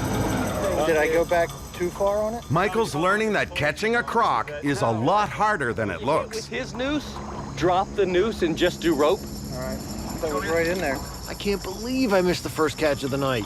Now the question is, does he get to redeem himself right away or does he have to wait? The rule is if I can get you on an animal and you miss it, it's the next guy. If I get you on an animal, or I can't, it's my fault, and you can continue. The guys don't waste any time when crocs are around. There it is. Oh, look at that. Grab him. Somebody jump out there. Got him? Get him. Oh, is that what we were after? Beautiful, beautiful animal. That is precious. I thought this was your catch. It was supposed to be. No, that was anybody's catch. The good side to me not catching the croc is if I'd have caught it, everybody went, well, that was your turn. This animal that you caught That's right. has previously been captured as a hatchling. It's probably 4 to 6 weeks old. We put all of the microchips, bingo, about 6 scale rows posterior to the cloaca. Okay, so there's the chip number of this little hatchling right here. Total length, 34 and a half. 34 and a half. that's 34.4, excuse me. You know, the reason Joe takes measurements on the weight and the length of the crocodiles is to see how they're progressing, see how they're growing. And it tells a lot about the health of the ecosystem as well. Weight, I make a little harness for the cute little fella. Okay. 87.5. 87.5. Can you just hold the tail right there? Can you see it? What do you think? Yeah, it's a male. You should. Oh yeah. Yeah. Okay. Yeah. You know, most people don't realize how much time and energy goes into tracking and monitoring these crocodiles, but all of that data collected goes to help us protect these animals. This is the most important cuts. This is location. Everglades National Park is 7. Key Largo is 8. Turkey Point is 9. Trimmed scoots represent different locations around South Florida where the crocodiles were first microchipped and tagged.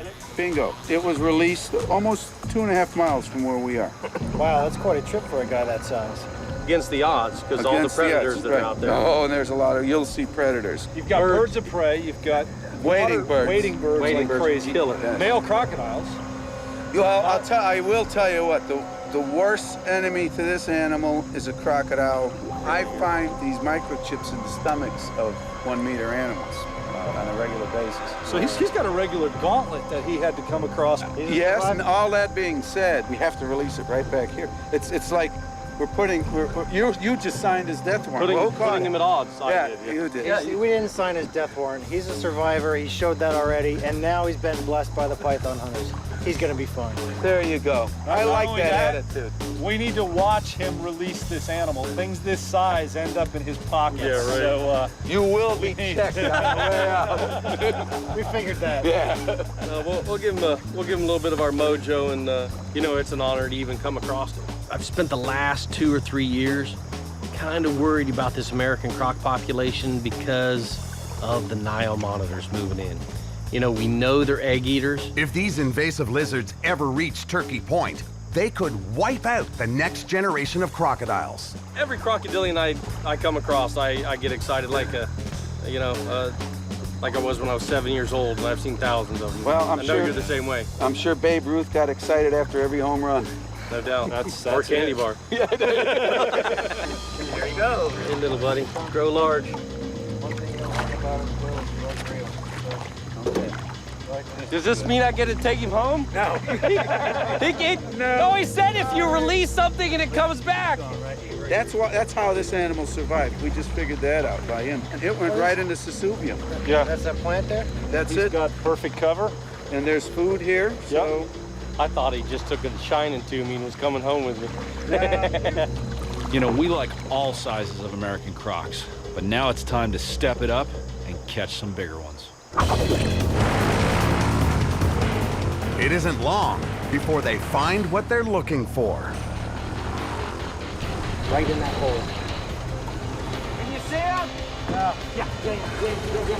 Goes right there. Did he move out? I don't see I got a bad angle. I can't see him. He was right there, Greg. All right. How big is the animal? It's 3 foot at least. I'll give him 4. Oh, he's right here. Greg. He's moving toward there. I need more light on this side. Okay. You still got a line of sight on him? Hang on. He turned I around. see it. I see the tail, but He's sitting on the bottom right there. See him? Okay, I see his tail. Okay. Wait. There he is. There he is. Going out. No, you're right there. Right there. Here, give me the noose. Give me the noose. I got him. Okay. I got him. Two hands, you got him. There you go. All right. Yeah. Here, hold this. Thank you. Here, let's get the tape around him. Good job. Okay. Woo! American croc, baby. Hold the mouth shut. Okay. Ready? Yep. There's nothing better than a bare-handed catch. And even one of these little 3-foot crocs, pound for pound, is unmatched in its power. All right. Good job. Let's get you guys on the Stay boat. with it, guys. Way to stay with it. It was great. So we have a recapture, yes, gentlemen? Yep. Yes. Okay. This croc's been caught before. It has the telltale cuts in its scoots. Yeah, the hatchling's yours. This is more what I need at my facility. This is a perfect teaching animal right here. I mean, this is just impressive. At all times, be ready. See what I'm saying? Even holding his mouth shut, he can cut you. Those teeth are sticking out, and they're razor sharp. Yeah, this is the perfect size to find the microchips. One time we found 8 in one stomach, 8 microchips. We're hoping he just has one in the tail. He's clean. What are all the differences between this American crocodile and the American alligator that we see all the time? The biggest difference is the slender snout compared to that real broad snout of the American alligator. One of the big keys, when these animals bite down, that big 4th tooth right there on all the crocodiles is visible. Where on your gators, those bottom teeth have sockets up in the roof of the mouth, so when they close the mouth, you don't see those top teeth like that. So even when this animal's taped, if he slings his head from side to side, he could lay you wide open. I'd venture to say the American crocodile is even more timid than the American alligator. Hard to believe looking at all that mouthful of teeth right there. Let's put it this way. We are not on the menu for these guys typically, but they will defend themselves. You know, when we're out here working with these crocs, putting our hands on them, and something goes wrong, it's not the croc's fault. I mean, that's an occupational hazard for what we do. There you go. There you go. Good job. Your little buddy. There. Right there.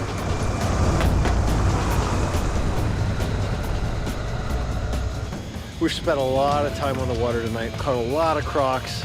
Wouldn't you know, just when we're starting to get tired, a big one shows up, bam! The adrenaline comes back in. Now here's how we do this. We're gonna do a snout, a snare, and one of us will tape, okay? This croc is bigger than anything they've tackled tonight, and it knows what's coming. Come on, girl. You're pretty. She got a mouthful of teeth. Look at that. Hey, Joe, she looks like she's done this before. She's been to this rodeo, huh? Yeah. She's like, I'm not fighting. I'm gonna wait till you get me on the boat. Come on, sweet thing. Come on, girl. You're pretty. You're pretty. Greg, yeah. if you want to just grab it behind the head. Yeah. And Mikey, you get ready to tape. Tell me when you're ready. I'm ready. She's still full of energy, so. Yeah. Hi, Mike. Get the tape. Hey, Greg, you got 10? Yeah, I got 10. I'm good. Okay. There is no other animal on the planet that can crush bone and tear flesh like the crocodile. I mean, this animal has 2,000 pounds per square inch of bite force, more than a great white shark. You know, lucky for us, the opposing muscles that open the mouth are a lot weaker. That allows us to tape them and secure them and handle them without the fear of getting appendage ripped off. Tell me when. All right, Greg, grab it. 2 hands. Grab. There you go. Good job, Mikey. Nice. That's it. There you go. All right. I need to lose this. Okay, you hold that. I'm gonna grab its tail. There you go. I got lots of leverage. Lots of leverage. There you go. Thank you, guys. Go right on the bow. Put it right on the bow. I'm trying to move. Okay, good. There we go. Somebody sit down. Very good. 225. 225 on the money. Get a big, Those are kind of new. Big fresh bite right there. Wow. Let's flip it over. Flip the tail. Look underneath the tail. Look at this right here. Right there. Nice punctures right there from another crocodile. Somebody wasn't overly impressed. Looks good up this side. She might not have a microchip. Breeding strange, but... No, that's an old chip. That's an old chip. That animal's probably 10, 12 years old. American crocodiles can grow up to 6 meters and weigh over 900 kilos. They also have impressive lifespans. This one could live as much as 70 years. Just go slow. Cut her up. She's off the ground. So that's 34. 34 kilos, right? Close to 75 pounds? Yeah, 74, something like that, 75. Cool. Tell me that does not look like the razor back of a dragon's tail. Yeah. Not only that, but these osteoderms, you call them? Yeah. Knives cutting into my hand up here. Look at the heavily armored, heavily clawed foot. That is what myths are made out of. Yeah. Actually, I like to do 2 or 3 times through the tape. Before the release, they wind the rope through the black tape to pull it off and avoid an accident. One of the cardinal sins on releasing crocodiles is to leave tape on their mouths. A lot of people don't take enough precautions. The next thing they know, an animal is loose and it's over the side and they haven't untaped it. And that is a death sentence for a crocodile if you don't get that tape off and it gets away from you. I'll get the head, you ease it off. There we go. Okay. Yep. Very good. She's in the water. All right.